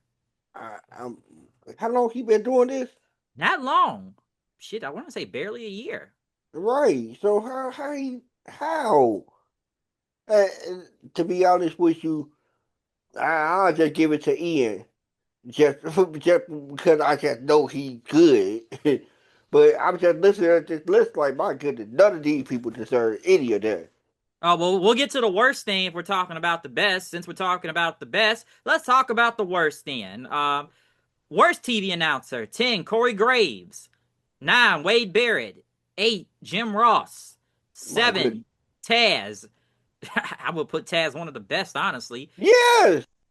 6, Excalibur should be higher. 5, Tony Schiavone; 4, Vic Joseph; 3, Michael Cole; 2, Pat McAfee; 1, Booker T. And it's actually been a lot of reaction if you've seen the Booker T one. Booker T even reacted himself to Dave Meltzer. Even MJF went on and defended Booker T from this whole category of being the worst No, television I'm announcer. sorry. Yes, he is. Really? Yes, because here's the thing. He don't even put insight inside the matches. You know how you just listen to a commentator and they'll tell you what moves and probably especially when it comes down to the commentator that used to be a wrestler. You get what I'm saying? The color guy. You get what I'm saying? Basically, he supposed to let you know how it feels to be inside that ring. He supposed to put that picture inside your head that what the wrestler is going through because he was the former wrestler, so he knows what these wrestlers go through. I don't get that from Booker T. You know what I'm saying? I don't get the insights. I get the catchphrases and oh shucky shucky and all that stuff. Like I get that, but I don't get the insights. I don't get the important stuff from Booker T. I don't get the how this feel Booker T when you in this mood. He don't put up a coherent sentence sometimes when it comes down to that. When Vic actually asks him a real legit question, just listen to him. He don't even give Vic a true coherent answer. It'll be like, what is you talking about, Booker? Like that's what I've been getting sometimes from Booker T. It's like, what are you saying? You're not making any sense. And I would say he deserves it. It could be a three-way tie. If you really want to break it down, it could be a three-way tie. Booker T, Excalibur, and Tony Giovanni. All three of them should have the number one. To be honest with you, all three of them should share it. A three-way tie. The worst commentators of the year is those three commentators: Booker T, Tony Giovanni, Excalibur. Okay. Because, like, let me say this. Because with Booker T, when it comes to his commentary, he is funny, and I think I'll give him credit. I think he helped get Trick Williams and Stephanie Vaquer, moreover, given his ad libs, obviously, with Trick's entrance and just doing a ha ha ha thing with Stephanie. Some people don't like Booker T's commentary. For a lot of what you just said there, which has been said, some people feel like gooning too much over the women on there and get real excited. I don't know if I'll put him as the worst, honestly. Does he really add insight? Not much. I do feel like he does make a lot of jokes out there, obviously, and like I said, some of it is just to help get people over. They got him singing Joe Hendry's theme song. What you think about MJF defending him? No, from this. I don't know. It's like MJF defended it. I don't know how to feel about it. Like he probably didn't like how probably somebody who he was used to watch back in the day. Probably didn't want to see somebody like like Booker T get ripped like that by the fans or something like that, or get ripped by Dave Meltzer. To be honest with you, on a side note, it ain't like too many people in Dave Camp or the voters really mess with MJF. If you can see in most of the categories that MJF is in, he pretty low. And some of the stuff that he supposed to be pretty high in. I don't think some of the voters or Dave Kemp really mess with FJF. So I think the filler is neutral. I don't think he messed with them, and that's why he came out and really said what he has to say. True. What did you think about Booker T? Talking about him getting the words to responding to Meltzer. I don't think he should have responded. Like, did you hear what he said though? Like, Nah, I ain't hear it, but I don't think he should have responded. I think he should have just kept it what it was because it ain't like this award gonna hurt or make or break you, Booker. It ain't really something that you should worry about. yeah, he probably shouldn't, cause like, and I think that's what he kind of said in his statement. Cause like this what he said though. He said for an award like this to be out there is asinine. Dave Meltzer of the Wrestling Observer has somehow finagled his way into being called a wrestling historian. Something like this is redundant. It makes no sense. I don't take it as a knock. That's just Dave Meltzer taking a shot at me. Probably because of what happened on the Jericho cruise. I cornered Meltzer and I told him I would rip his ears off his body. That's what I said, and Dave was quite frightened. I'm sure if Dave sees me in public, he'll walk around carefully. He's not someone I like. I don't want to go there. Meltzer's literally a scoundrel of an individual. He's a guy who's sucking the life out of the business. All the awards being AEW makes no sense. This is supposed to be an independent journalist. That's where the line is drawn. For me, it doesn't bother me at all. I appreciate people calling to my defense and shining light on what I do. Pro wrestling is a universal language, and for me to get down in the mud with someone from the Wrestling Observer is just useless. The people whose careers have launched, I put a spotlight on them, know what I'm talking about when it comes to get to the next level. I don't take this as a knock at all. Um, yes, you did. You took all that as a knock. I agree with the part where he was talking about with this all the awards being AEW. Yeah, it was that. Remember, we were just talking about it. We were talking about it how we figured that's the voters. I mean, that's who the voters are going towards is the AEW fan base. We know that already. But here's the thing, Booker. Here's the thing. You took all that as a knock, and for you to even bring up that you came up to Dave and check Dave or something, that let me know that you definitely looked at this like, oh my goodness, hold on, Dave taking a shot at me. How dare I remember when I punked that nigga out on the cruise. And I bet that's how he thinking.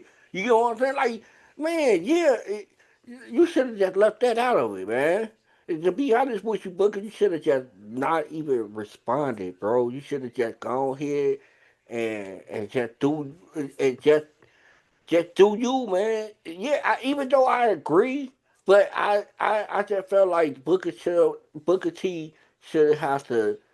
It's Booker T, bro. You know what I'm saying? A Hall of Famer. You know what I'm saying? Like you got all these accolades, Hall of Famer, 6-time world champion, man. People know your name. People know who you are. You a household name, bro. Like why you have to even go out there and address Dave, man. You ain't have to. You ain't have to address Dave. You should have just let that go and continue to do what you do best on Tuesday nights. Yeah, I don't know if he needed to like really respond to this because like I said, we talked about this. Like, you can't take this thing too seriously. It looks like a lot of people have really from Meltzer to respond because a lot of this stuff is ridiculous when it comes to this award thing. Like, we're talking about it, we're making fun of it, but like Booker T was like, "Yeah, I checked his ass basically." So that's why he talking about me, put me as the worst TV announcer. No, I don't think he. First of all, I don't even think that even had anything to do with it, Booker. I just think because Booker, like they wasn't the only ones who said this. Like we even said this throughout the night. Like you said, you wouldn't call him the worst, but we did have some complaints about his commentary before. It wasn't like we never had no complaints before. Like we everybody had complaints before, and I understand that now everybody want to go after Dave and stuff, but I can remember it'll be days that I'll be on the internet and they will be talking good shit about Booker T commentary. So it wasn't like Dave was out over here just Dave and his camp was just over here lying.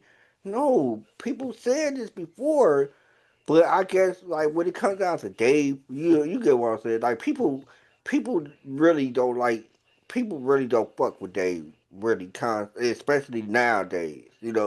Especially the last decade or so. The people haven't been messing with Dave. So anything that Dave and his camp come out with, everybody go against it. That's true because, like, yeah, Dave has said a lot of crazy stuff, especially in recent times. It's like, but just say when it comes to Booker T and commentary, it's like I've seen people complain, like I said, they don't you feel like he doesn't add anything.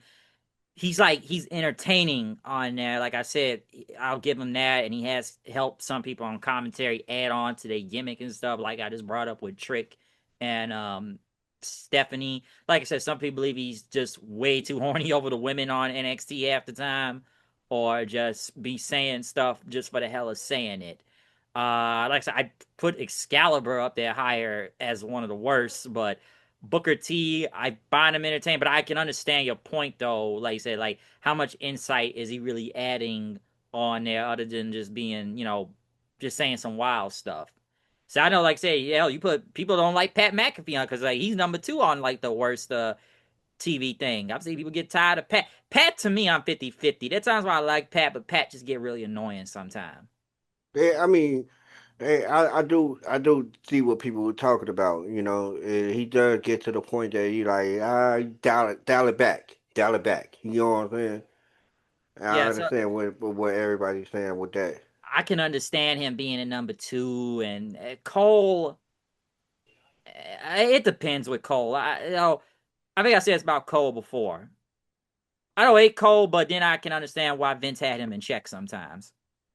And yeah, he ain't had no other choice but to put him in check Check, sometimes. so I can get that. But yeah, that's the worst TV announcer. But yeah, the Booker T one, that's crazy. I don't know if it'd be like, yeah, man, he put me on number one because I checked his ass on the cruise. Like, I don't know about that, but I know he don't like Meltzer though.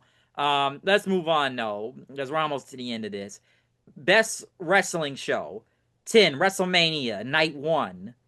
9, WWE Evolution. I barely remember that show other than the ending. 8, CMLL 92nd Anniversary Show. 7, AEW Forbidden Door. 6, Elimination Chamber. 5, AEW All Out. 4, AEW Revolution. 3, Stardom All Star Grand Queendom. 2, AEW Double or Nothing. 1, AEW All In, honorable mention, SummerSlam Night 2, and Wrestle Dream. A lot of AEW. Like it's getting ridiculous. It really is. Like eh, I, you can't really say that any other it should be a lot of WWE up there either because it shouldn't. But it shouldn't be that many AEW shows up there either. All In was obviously that was their biggest show of the year, obviously. That they put their all into that. That was basically their mania. I'd say that with All In, but a lot of the other shows, Double or Nothing, I did think was really great. Double or Nothing, I kind of agree with that one to being one of the best. Elimination Chamber, obviously, I'm sure people know for the ending and all of that. Mania Night 1 wasn't all of that, but like I said, it's a lot of AEW, but since we talking about the best, I guess we gotta go to the worst then also. Number 10 for the worst major wrestling show. SummerSlam Night 1. I agree. 9, WWE Backlash. 8, New Japan Pro Wrestling Dominion. 7, TNA Bound for Glory. 6, TNA Slammiversary. 5, WWE United Champion Saudi Arabia. 4, GCW versus the People. 2, I mean, number 3, I'm sorry. WrestleMania 41 night two. I'm sorry, or is it, are we at WrestleMania 42? Wait, what number are we on WrestleMania again? 41, right? What you talking about last year? Yeah. What are we at 40? Are we at 42 right now? Well, this year's 42. Yeah, 41 from last year. That was night two. All right, cool. Number two, WWE Survivor Series. Number one, WWE WrestlePalooza. Honorable mention, Royal Rumble and Crown Jewel. Okay, I completely agree with number one. WrestlePalooza was ass. That And shit sucked. That show was horrible. That whole and just given why it was even a show and the reason and the counter programming, I completely agree with this. And a lot of these other shows on that are with this list, yeah, a lot of this was bad. Even though I think WrestleMania Night One was worse than two. yeah, hey, I ain't gonna lie to you. Both of these shows deserve it. Don't get me wrong, but it's day and night when you look at the best and look at the worst. You know what I'm saying? The worst got mostly WWE. Then the best got mostly AEW. And that's what most of the people argue against or be against they with is like stop being so biased. Stop. It's like you could say some of these shows were bad too, Dave. Why you over here just picking with the WWE? It just seems like you just we got vendetta against the WWE. That's what it really seems like I said, I ain't saying none of these shows should be on there because most of those shows was bad. Wrestlepalooza was bad. Survivor Series wasn't good. You know what I'm saying? Like Royal Rumble wasn't good. Like I yes, Yeah, like no WrestleMania, WrestleMania, especially night WrestleMania, one. I thought yeah. was worse. SummerSlam night one was bad. I, TNA, it kind of depends, especially with the WWE involvement of things. I can see why people didn't like that. No, a lot of these shows was bad. Night of Champions, which Saudi, so we already know how that goes. So no, but no, that Palooza shit was horrible. yeah, I know. So I agree with mostly everything. A lot of these shows was bad. Those were really bad shows. So like I said, it's night and day, especially looking at who's at the top with the best and who's at the worst between WWE and AEW. So you can see the night and day bias right there. So yeah, I agree with that. Best wrestling maneuver. Let's move on. 10, Stephanie Vaquer, the Devil's Kiss. Ha, ha, ha, ha. 9, Konosuke Takeshita, Raging Fire. 8, Bandito, the 21 Plex. 7, Mystico, La Mystica. 6, Braun Breaker, Spear. 5, Will Ospreay, Hidden Blade. 4, Kyle Fletcher, Brainbuster. 3, Soul Ruka, Soul Snatcher. 2, Neon, Double Springboard, Moonsault. 1, Hangman Page, Buckshot Lariat. Um,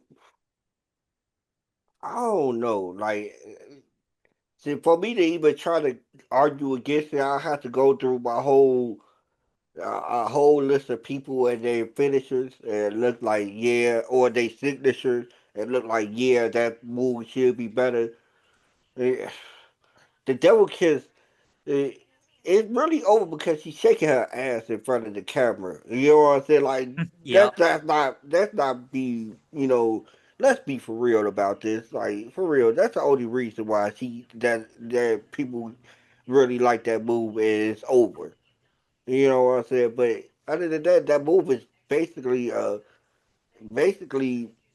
been done so many times over. You know what I'm saying? And better, to be honest with you. And so the only reason why she got it because, like I just said, is she's shaking her ass in front of the camera. Yeah, like, but other than that, like, I don't know. It's like I can't really say too much. I gotta really look at a lot of people Yeah. move. You know what I'm saying? And be like, all right, cool, that move. Buckshot Lariat is the cold clothesline. That's a cold clothesline, man. You coming off the top rope, flip it, bam. You know what I'm saying? Like that is a nice move. Some I try to can't. say Logan Paul did it better. I don't agree. I don't agree. I don't agree. But here's the thing. But hey, like I said, I have to look at a lot of moves. Yeah, I'll just say this: like, I do like the Soul Snatcher though. Some think it's a really complicated move, but it is still pretty cool to see. But there are times she does miss though. I'll say Because it's a that complicated move. it's a It's complicated move. So that's all I can really say about that. But let's move on next. The most disgusting promotional tactic. Now this is gonna be a lot to say, I feel like. Number 10, Sabu's last match and the background behind it, which some believe that, led to his death. 9, UFC using Sadiqus Dumas. I don't really know that one. 8, WWE moving WrestleMania to Las Vegas again, which I don't think it should be in Vegas again, but it's money. 7, WWE counter programming AEW. They did that a lot. I agree. 6, WWE, UFC, and TKO raising prices. Whew, that's a lot to tackle. Which they mm-hmm. really have. Everything is so high out here when it comes to all three of those. Which TKO is one company, but they've raised the prices on everything. CM Punk apologizing to Saudi Arabia, number 5. We Yeah, talked about this back at yeah. Cena review, which yeah, I've said it before. Why are they appeasing to these people for? And either some people look at that as a plant. Yeah, CM Punk's being the company guy and whatnot, but if we talk about him, what he say? He talked about Miz, if we remember, you know, go suck a blood money covered dick. He told him, and I'm sitting there like, why did like once again? I guess it's being a company guy. You don't want to cause no international stuff, but I'm like, dude, why is he appeasing to these people? Even I thought like, why does he need to do this? Some people, oh well, he learned. I'm like, did he, or is he just doing this because you gotta do it for the company? He doing it for the company, and we all know that. Because We it's like, all, yeah, like we know that because like I said, I'm not gonna spend too much on, but I've said before, like, why are we appeasing? Like, I get why he did it, but I don't think it was needed to be done because it's like it's money at the end of the day. What do you want me to say? It's money. I'm not gonna go like say if you want to go see go watch the Cena review on his last match, and we talked more about this. Hell, I even got a short up about it. Go look that up. Number 4, the Rajah Jackson incident. Yeah, I probably would put it higher. yeah. 3, TKO WWFC relationship with Donald Trump. I don't know. What do you want me to say? Like, They they've had been it doing this. right. It ain't like look. It's only disgusting right now because of the things that he been doing. That thing, the last, his first run as president and his second run right now. But they've been having this relationship with the man for at least almost 30 years, at least more than 30 years. So they ain't like this. That's a brand new relationship. This been a relationship for a very very long time. Yeah, so they've been working with like, come on, Triple H is at the White House right now with this whole fitness, and Trump be at the UFC shows at the time. So that's nothing new. That's been happening, and money and all that. Number 2, TKO WUFC relationship with Saudi Arabia. Just like we with CM Punk thing we just said. What money at the end of the day? I don't know how much we can say. We look what happened at the Royal Rumble. Look, they getting WrestleMania. Money, blood money. What do you want me to keep saying about this? I don't think there's much I can say more than what I've already said about it. You? Yeah, no, not really, It's not just, really. it's What just, we about to say? we getting A-Rab money out here. What more can I One say? more, right? But We getting it, A-Rab money. Like, blood money. So, it's money at the end of the day. We already know how that goes. Number 1, WWE bringing back Brock Lesnar. yeah. Here's the thing. I wouldn't call it that because here's the thing. You knew it was gonna happen. He didn't. The man didn't do anything. He didn't do anything. All he did was press accept on the text message. You get what I'm saying?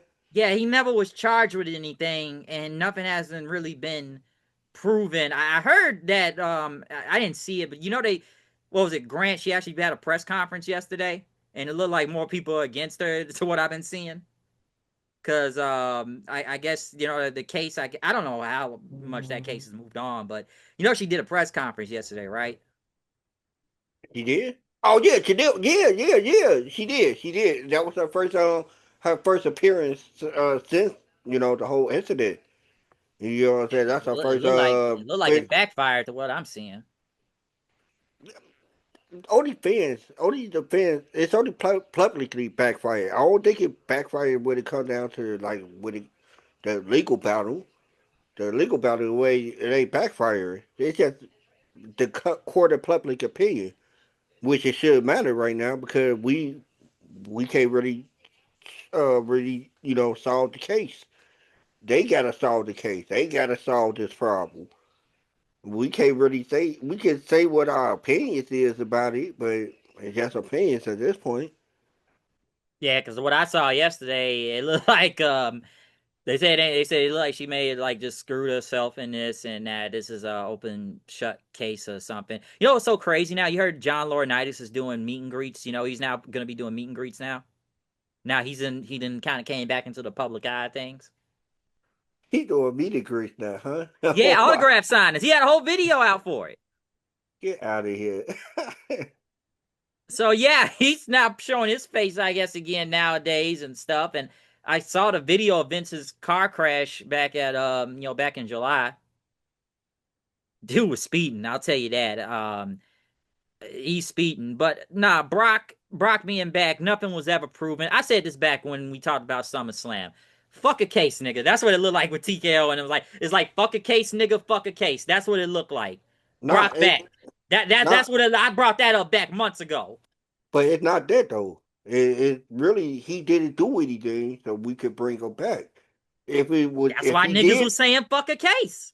no, it's not. I mean, it's not fucking case because he not guilty of anything. It was if he was guilty of something, then if they would have brought him back, and then if why he was guilty, then this fucking case because then they'd be like fucking case, we don't care, we gonna bring him back.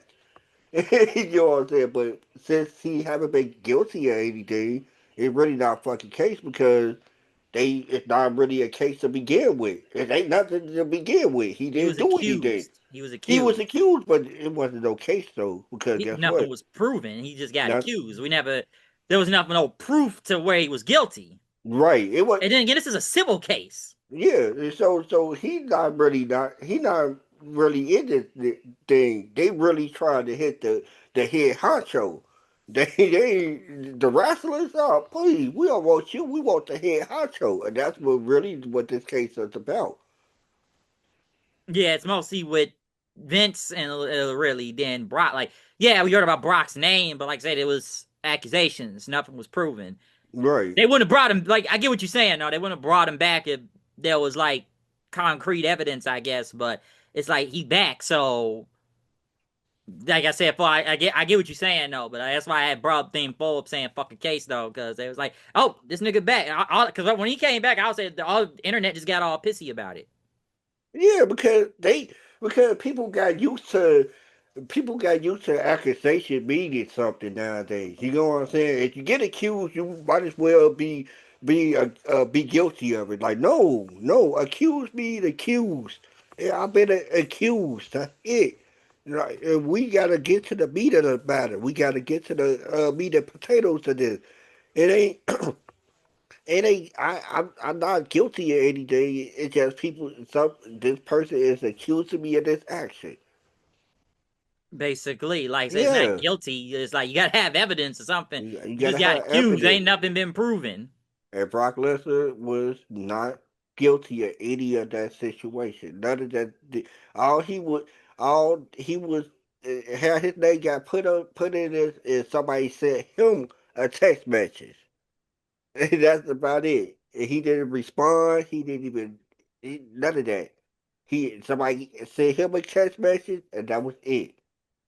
That's it. He never did it. He just got the message. He never really went and did whatever he was supposed to do, I guess. But nothing ever happened. So Yeah, boom, there you go. But yeah, that's how I look at this whole thing. Honorable mention, WWE after the fact trying to act like R-Truth's firing was a work. I'm still gonna say shoot didn't work. Shoot didn't work. yeah. It was a shoot. And why they was trying to pretend like it was a work so they could quiet everybody down. Like, nah, man, that was you actually fired that man, and he now you try to pretend like, oh man, no, we didn't really fire him. He did he we just had a miscommunication. Come on, man, Yeah, like no. don't get me started on the whole Unreal thing because that didn't really make things look better. Also, They really this second season really was bad. They made themselves look bad in this second season. oh yeah, from what I saw, and I don't even watch the show, but from what I've seen, yeah, nobody really looked good coming out of that. So that was just bad. Yeah. Moving on though, worst TV show: 10 AEW Dynamite, 9 Ring of Honor Honor Club, 8 JCW Lunacy, 7 Women of Wrestling, 6 Raw, 5 Collision, 4 NWA Power. I didn't even know that was still going. 3 TNA Impact, 2 SmackDown, 1 NXT. NXT is bad. Yeah, it's bad. It's bad. Dude, Like NXT is like, it depends who's on there. At this point, I'm like what my friend told me. It depends who was on there. And then when a lot of other guys now have been moved up, who you really got down there to really pay attention to? Like, it's NXT is bad. It's really bad. they're gonna have to really lean on Joe Hendry and Ricky Saint. That's the only people. I mean, who else you got, Bryce? Who else you got? You gonna have to Shit. lean on those guys. You gotta lean on those guys, man. Getting rid of the Pebble, well, I don't know how much of an improvement that was, but getting rid of her was a good move. Yeah, it's a Um, good move because we don't have to see her ass no more. well, yeah, she sucked. So like, come on, I don't know how many times we can go into that. Like a lot of people was more happy she was gone, honestly. And stuff for not gonna go on all the reasons and stuff in it, but people were just glad she was gone. She was not good. But the whole show itself is not I don't like what else can I say? What, JC Jane? I'm almost surprised she's still the champion. NXT's just a bad show. I can see why a lot of people don't even watch it right now, but it's really bad. SmackDown, I agree with being number two because SmackDown was really bad itself, also. So I can agree, especially with the top two. Like SmackDown, and I mean, like we just said, it's really just not coming around. You know what I'm saying? We really was just not really coming around now. But the beginning of the year, it wasn't good. To at least, especially in the summertime, it really wasn't good. Like you just said, it really just not coming around now. And I say that was like late December. It really started in late December. So yeah, True. yeah. So it being one of the worst shows, I have to agree. Yeah, so I'd agree, but yeah, NXT is really bad. So NXT really still sucks right now. Worst match of the year: 9 John Cena versus Dominic Mysterio Survivor Series. 8 the Women's War Games. That was a botch fest. 7 Chelsea Green versus Zelina Vega at Saturday night's main event for the U.S. Women's title. Remember that botch 619? Yeah. That was bad. 6 John Cena versus Gunther. John Cena's last match. 5 Edge versus John Moxley. AEW Revolution. That was bad. 4 Maki Ito versus Mickey James. I think it was on some show during WrestleMania weekend. I heard it was bad. 3 Brock Lesnar versus John Cena. WrestlePalooza. 2 Minoru Suzuki versus Butterbean. I guess that happened over Mania weekend too. I didn't see it. And number 1 John Cena versus Cody Rhodes. WrestleMania.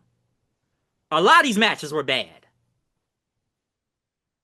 Yeah. Yeah. I definitely agree. I Well, definitely I agree. agree with most of this list.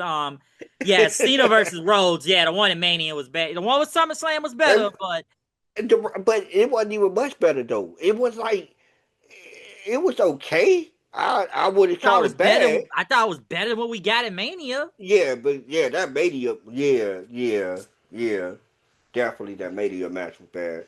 That was really, really bad.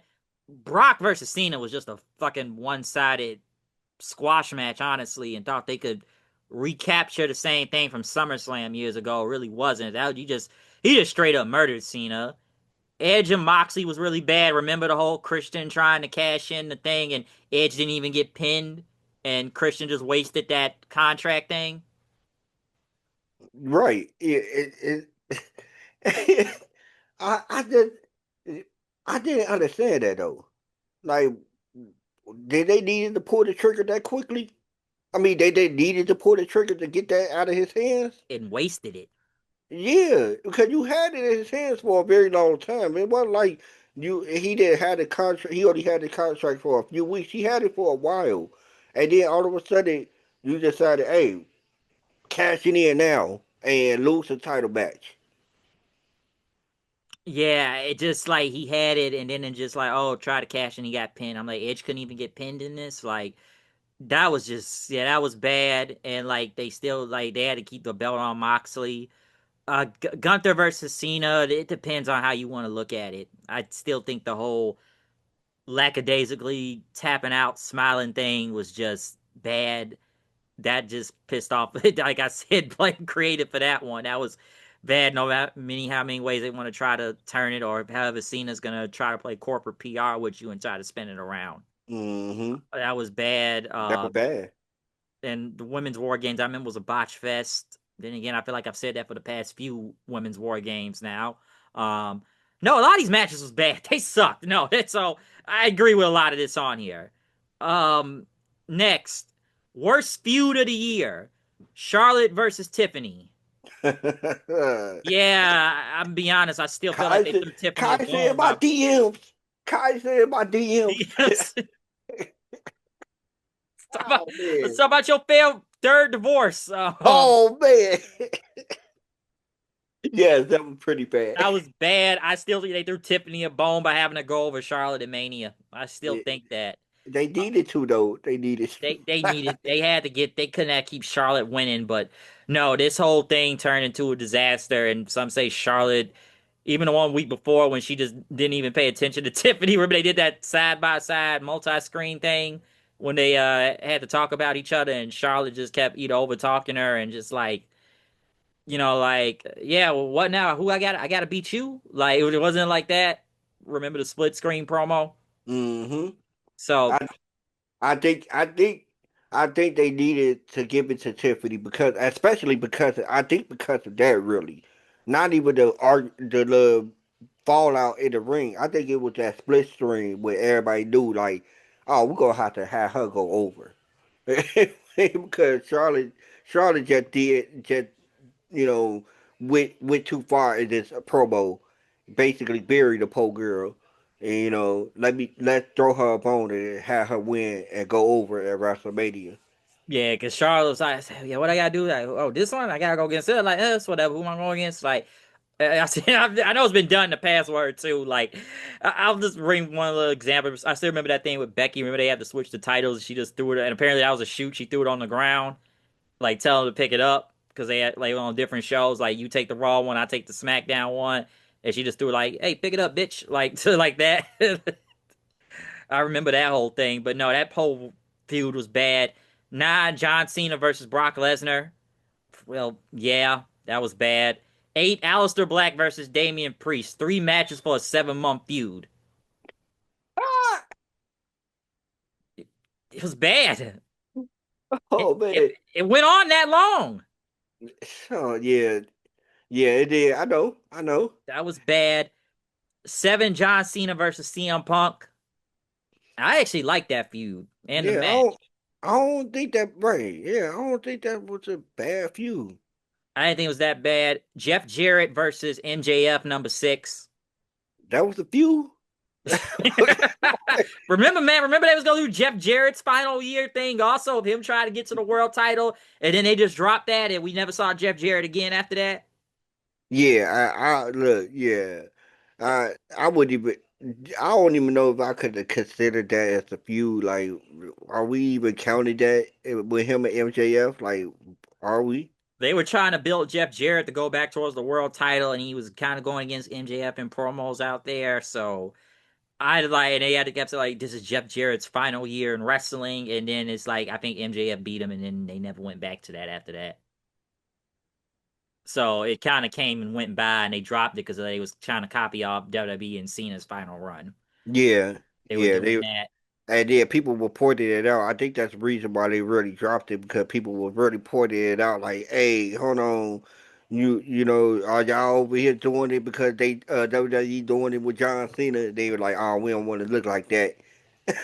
We don't want to look like that, so that was bad. Five, Cody Rhodes versus John Cena, The Rock, and Travis Scott. Well, shit, Rock and Travis Scott dipped up out of here after Elimination Chamber, and they just left Cena on his own. But the soul thing was bad. Travis Scott, I just don't even want to see ever near a wrestling ring ever again. Yeah, I don't ever want to see that. it Uh, just stay far, far away. Far. Four, TNA versus NXT. Yes, Jesus Christ, don't get me started on this. that one sided feud. It felt only just the one sidedness, and then they did that. What was the invasion show, and just still the amount of NXT people just taking TNA titles just because it's just ridiculous. Like don't even get me started with the Ariana Grace thing. It's like what was you telling me the other day that it's just devaluing the Knockouts Championship. It's Yeah, like, it come on, did. man, how many times we gonna keep putting the damn not just anybody's title in general, but the damn Knockouts one. Like who we put it on before? What JC Jane and went nowhere. Kalani Jordan. People think I hate Kalani Jordan. Like no, I just think it was a stupid move to just put the belt on her. But then again, it has to bring it back to TNA because like you had nobody even built up well enough to even have the title then. And then it's like we gonna put on Ariana Grace. Don't get me wrong, Xia Li, I can't say was setting the world on fire, but well, you gotta look at the storyline. At least it makes I guess sense because Santino and he's feuding with his daughter and but still like. Come on, man! You're putting the Knockouts title on Grace and that, yeah, Ariana Grace, Santino too there, and don't get me started just from we can go so many times now. Either whether it be Trick and Mike Santana, and we talked about this before. Yeah, it helped Trick more than it helped TNA. It helped Trick more. That's why people thought this was one sided, and they still even right now like, dudes, enough with the drop. Like, stop dropping belts to the fucking NXT people. I don't know what the obsession is with that, but this is just getting stupid now. Yeah, and this is not going to help you. This is not going to help you. I'm sorry, Ariana is not. First of all, she is not. She's not good. She's not good. That's one thing about it. That match looked at not. Look, Xia Li was the only good wrestler in that match. I'm sorry, Grace is not good. And I just don't see the obsession of putting the belt on her in the first place. Like, what is she? I mean, what's she gonna do for your company? That's all And, I gotta say. Like, yeah, what's she gonna do for your company?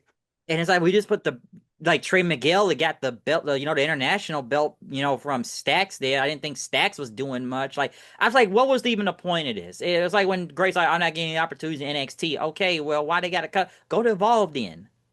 I've said this before about TNA. Let TNA be TNA. You got the damn TV deal. Like enough. Like no, a lot of that was ridiculous. Like that was bad. And it just like you said, a lot of it felt one sided and it's like, come on, man, like Trick. I like Trick, but come on, we already talked about it before. We know who this benefited more to. We know who it benefited more to. Uh, Number three, Edge versus John Moxley.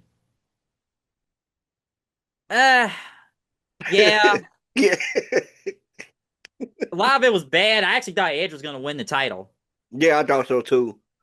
I thought so too. but a lot of that was bad, and the spikes and just a lot of it. Two, John Cena versus Cody Rhodes. Understandable. Yeah. One was Max Caster versus Anthony Bowens.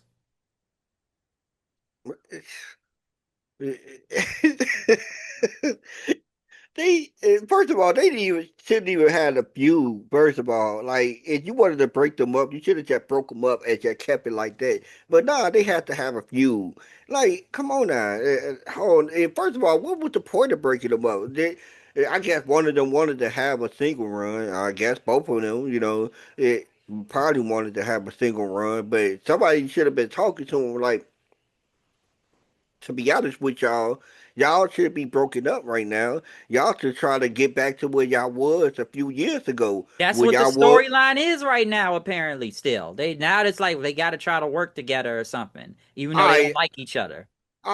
well, here's the thing. It should never been. It should never got to that point, though, Bryce. That's what I'm saying. It should never got to that point. They'll have to go through this storyline to go have a redemption arc. And it's like, what was the point of them breaking up in the first place? You know, they didn't do anything. Really. The five Uh, tool player, Anthony Bowen. So what happened to that gimmick? yeah.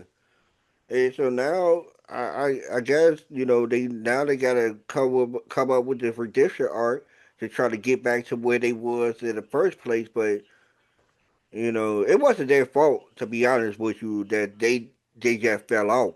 It wasn't their fault. It was the Yes, Booker fault. that was more the company because these guys were really over at one point as a team with Billy Gunn. So Yeah. singles, I don't even know what they're doing anymore. But that five tool player thing wasn't really going nowhere. And Caster, the best wrestler alive, whatever it was, how far was that gonna go? So now Right. they still feuding with each other, I guess. I don't know, but it's bad. Honorable mentions though: John Cena versus R-Truth, Gunther versus Jey Uso, MJF versus the Hurt Syndicate, Jordan Grace versus Blake Monroe, the MFTs versus the Wyatts, Alberto El Patron versus El Hijo de Vikingo, War Dogs versus House of Torture, Sami Zayn versus Cross, and CM Punk versus Division's honorable mentions. Worst promotion of the year. Number 10, AEW. Number 9, NJPW. 8, Women of Wrestling. 6 is a tie between Juggalo Championship Wrestling and MLW. 5, AAA. 4, GCW. 3, TNA. 2, NWA. 1, WWE. Um, worst promotion. Yeah. Oh man, wrestling been on the bad wrestling and the whole been bad for a while though. You know what I'm saying? Like especially when we talk about the major companies, especially here in the United States, especially when it got AEW and WWE, they been bad. You know what I'm saying? One company is just boring, the other company throwing everything to the wall and hoping something was sick. You know what I'm saying? So here's the thing: WWE deserve the number one bad promotion? Do you think so? Um, The worst promotion Nah, all they last year. bad. They're bad, but I don't know if I put number one really. But there's still a lot of bad. I can understand to some extent because it was a lot of bad. A lot of people were saying WWE was one of the worst things happening. Just I think due to the John Cena stuff and multiple other things. But I don't know if I want to put it number one. NWA, I don't know what goes on in NWA anymore, so I can't even comment on that. AAA, I don't watch it. Some people are just gonna try to still convince me that AAA is good, but I know people won't really watch it now just due to WWE's involvement, and it's been more WWE oriented of a show now. It looks like than whatever AAA was before. I'm not gonna sit here and act like I watched AAA like that, but I think once people found out WWE bought it, they look at them as sellouts. Um, I don't know, man. NJPW is pretty bad. AEW, I'm not gonna say it was really good either. Like I to some extent I can see why some people said WWE. Um, but yeah, I don't know. I don't know if I put it number one, but I can understand why to an extent. Yeah, I can understand a little bit, Bryce. Don't get me wrong. Like I said, the WWE been boring for the past year or so right now, especially.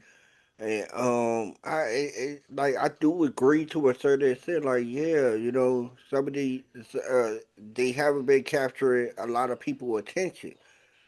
But at the same time, AEW ratings been going down the drain, you know, for the past year.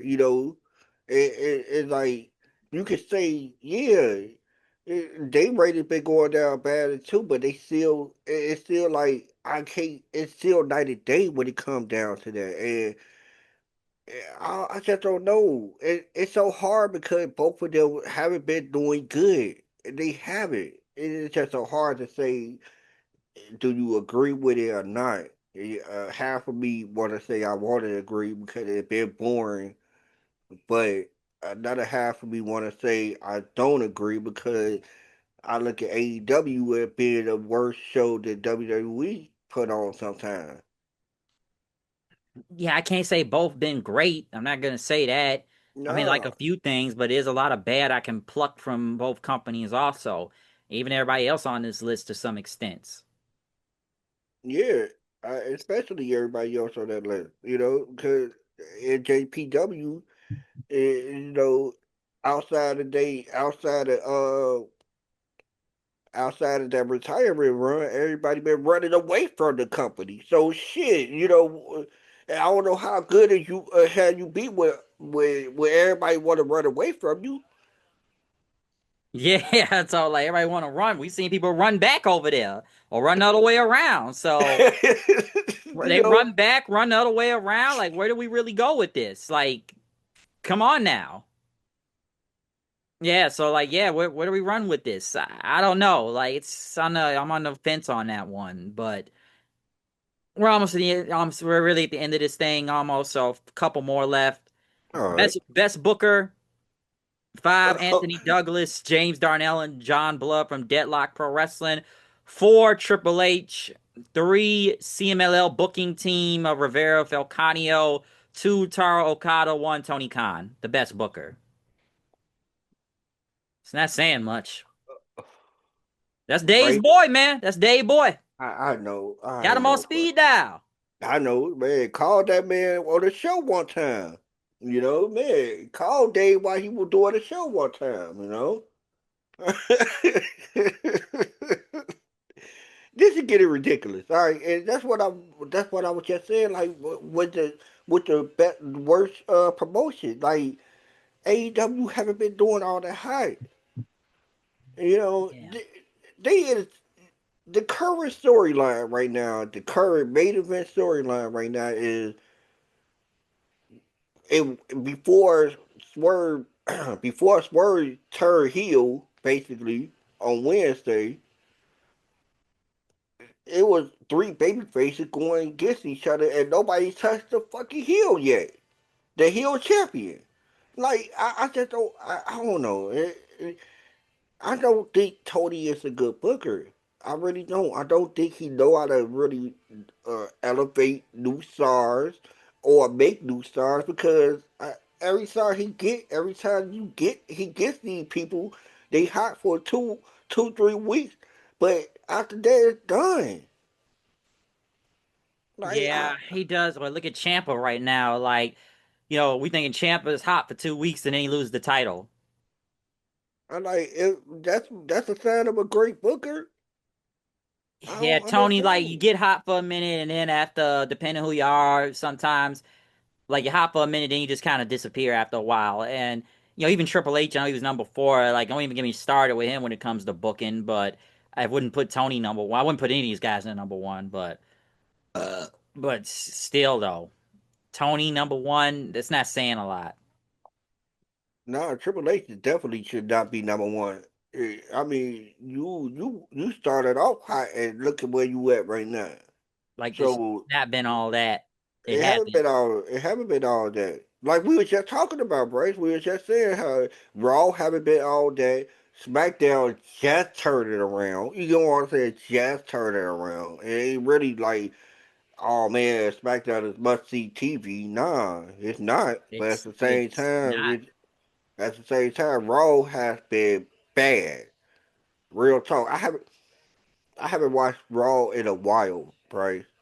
I swear, and like I've been watching SmackDown. SmackDown been decent. You know what I'm saying? Man, you know what? Like off subject. How you feel about that match? Before it got DQ. That Julia. Was it Charlotte and Julia? You mean Ripley and Julia? I mean Ripley and Julia. How you like that I'm match? dude, I'm That, gonna be honest with you. that match was kind of hard headed though. It It was wasn't kind bad, of even though I kind of was kind of tuning in and out of it, but I didn't think it was bad. man. I don't man. I thought you really were paying attention, but I ain't gonna lie to you. That match was nice before it got DQ. I knew we were gonna get DQ, but that match was man. Julia looked like a beast in that match. Like man, she was go roughing Rhea up. I was like, man, they let her rough Rhea up in this match. Man, yeah, she looked like a monster last night.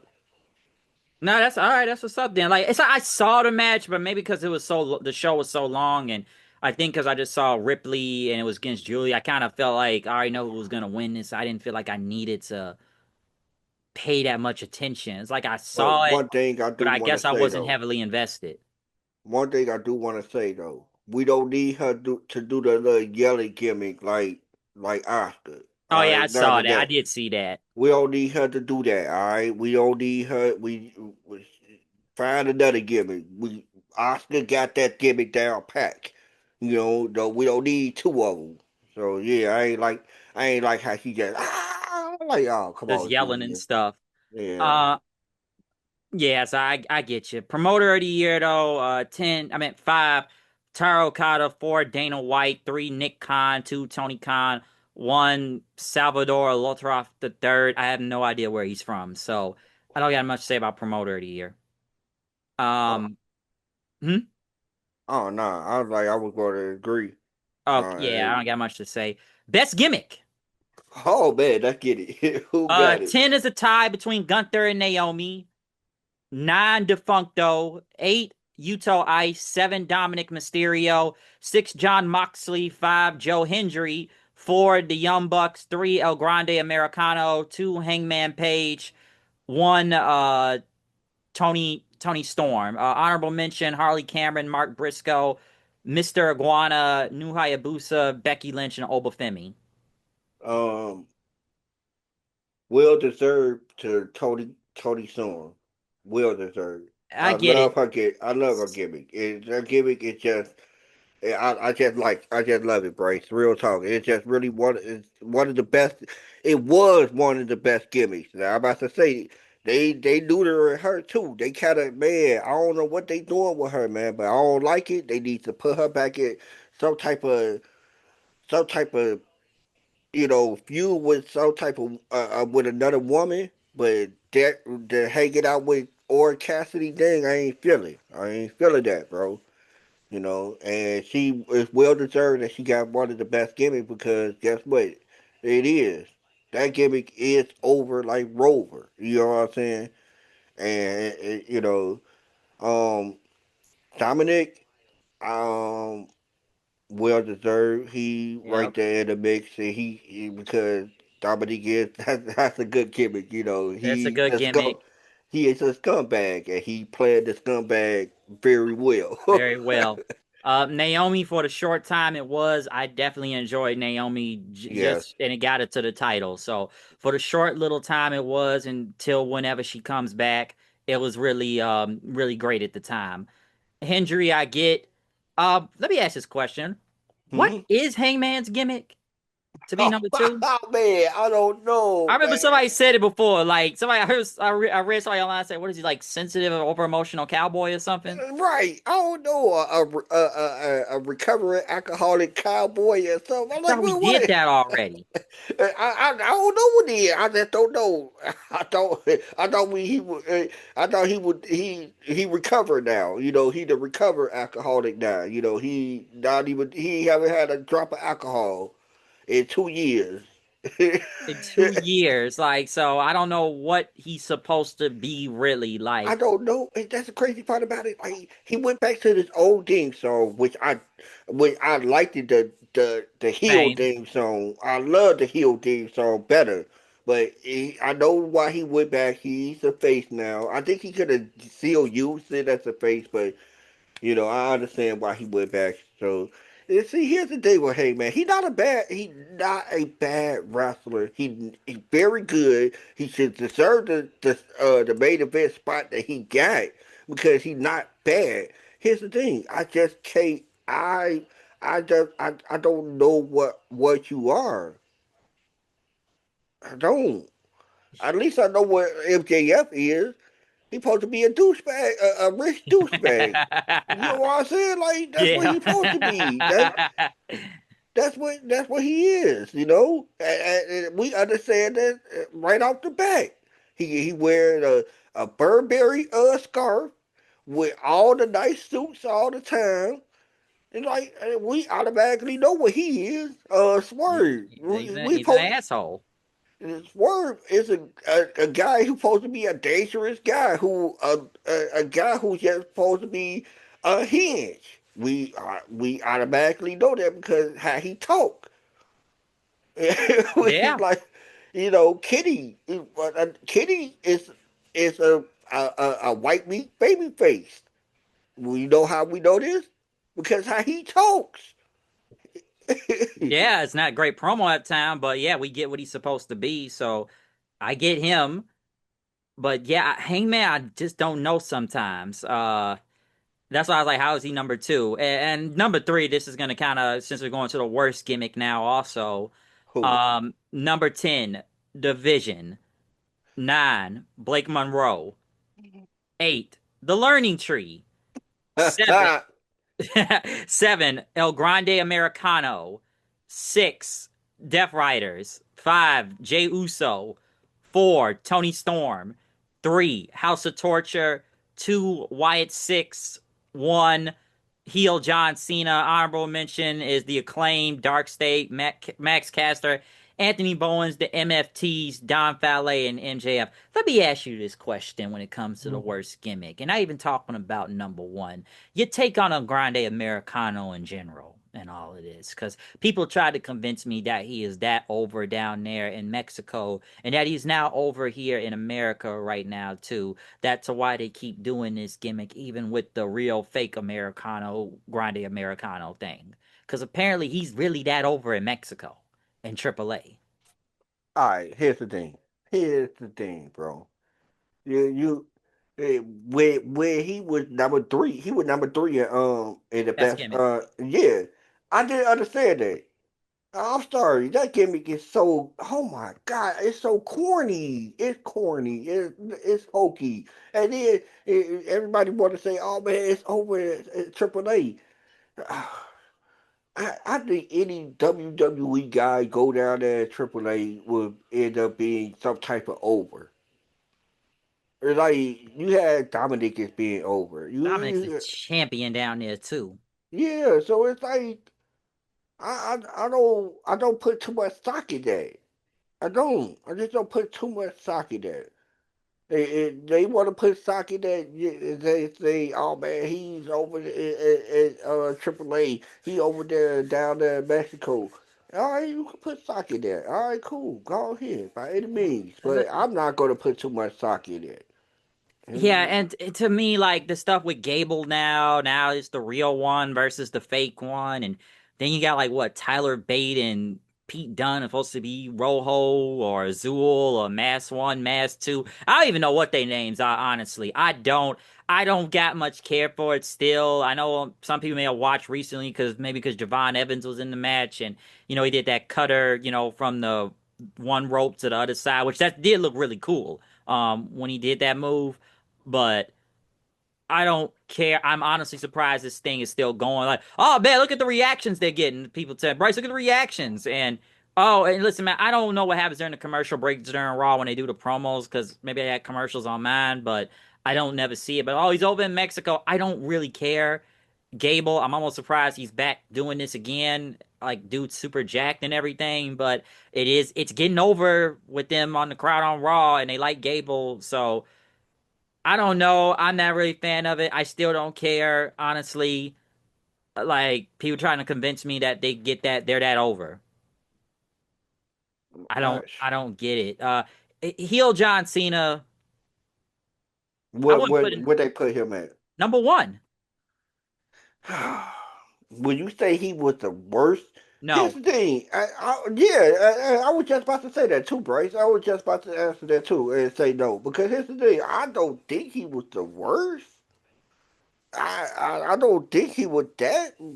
It was he actually played his part well. You get what I'm saying? He actually kind of did his part well. I just think it got the better in time. run. It I got think the better. Yeah, I just think the run was bad. I don't think he necessarily was bad. You know what I'm saying? Yes, Yeah. at first he was a cartoon villain. At first, he wanted to take wrestling away from us. How dare he? You know, but he he was a 1980 cartoon villain at first. Yes, but he got like you said. At times he got better. He started ripping on the opponent, started coming at them more instead of talking about taking wrestling away. He started really coming at the opponents. So yeah, I like. No doubt, I would definitely agree, definitely disagree with them with that. You know, the worst gimmick was the Death Riders. That's who should have been up there. Yeah. Yeah, I swear that was the worst gimmick, 2025. I'm surprised But Jey Uso ain't higher. Jay should have been number two, right behind the Death Riders.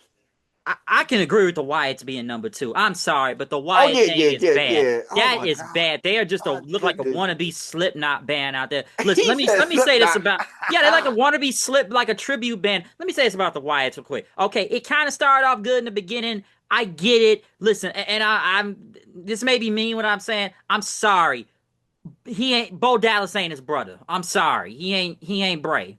No, he Like, not. say we talked about Bray Wyatt, and yeah, I wasn't never the biggest fan of a lot of Bray Wyatt stuff with the Fiend and all that, but there's a reason why it worked with him. This right here, I don't even know what they are anymore. I forget these guys are even the tag team champions. I don't know why this feud is still going on with the MFTs. Bo Dallas is not his brother. They are just a wannabe Slipknot band, and I think people still cheer these guys because it's in tribute to Bray. They still do the entrance, they do the light up things with the phones and all that stuff. Listen, I understand Bo Dallas and Eric Rowan being part of this whole group, but I don't even remember if everybody else was explaining into this, like Dexter Loomis or Joe Gacy or Nikki Cross out there, but I am sorry. This is not it. I'm honestly surprised this is still going. I get they doing this for Bray. I get it, but he ain't his brother.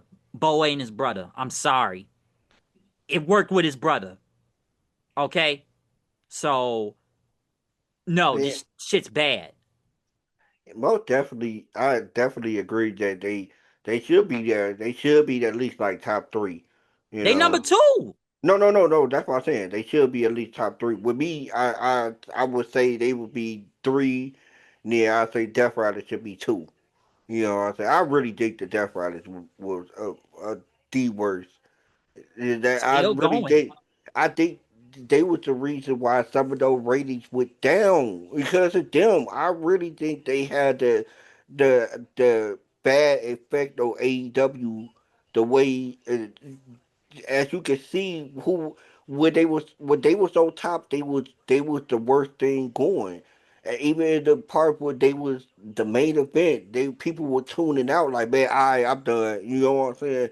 Even their fans did not like the Death Riders after a while. Their fans stopped really paying attention and really stopped cheering. They didn't really stop. I mean, not stop cheering and stop booing, whatever. They didn't really start cheering for this man again until he cut that promo. That rah rah speech, that oh man, we AEW and woo woo woo. That rah rah speech that he got cut. What? How long ago was Well, I was that? like last month, December, at the end of the year. Yeah, that's when they really started really picking up. Like, all right, cool, we mess with you again, Moxley. Yes, we love you, man. But other than that, they didn't mess with the man. They did it. So I think the Wyatt should be number three. Don't get me wrong. They should not be any lower than that because they were just as bad. Like you just said, you hit it right on the money. Only people, only the reason why these people cheer for them because of Bray. It's like a tribute thing to Bray, and we understand that as to why we won't trash it that badly. But my goodness, this is bad. And, we was happy that we at first we were happy that, oh my goodness, we get to see Nikki Cross beat Nikki again. We don't.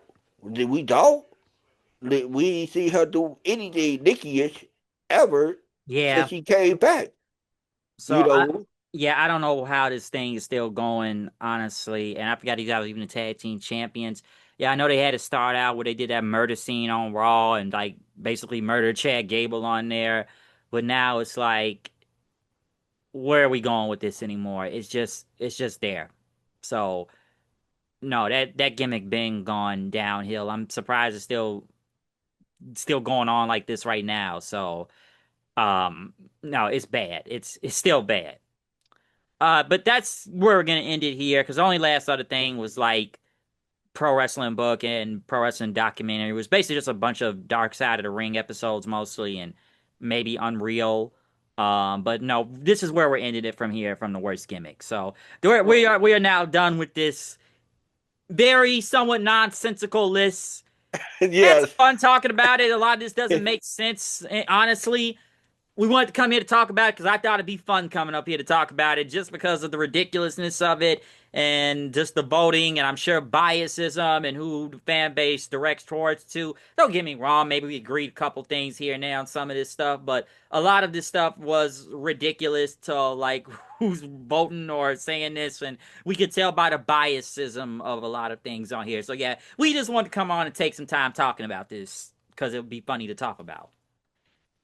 Yeah, yeah, and it's always fun to talk about stuff like this because you just look at the insights of other people's opinions of things, and we should just tell everybody that we personally don't take this as a badge of honor.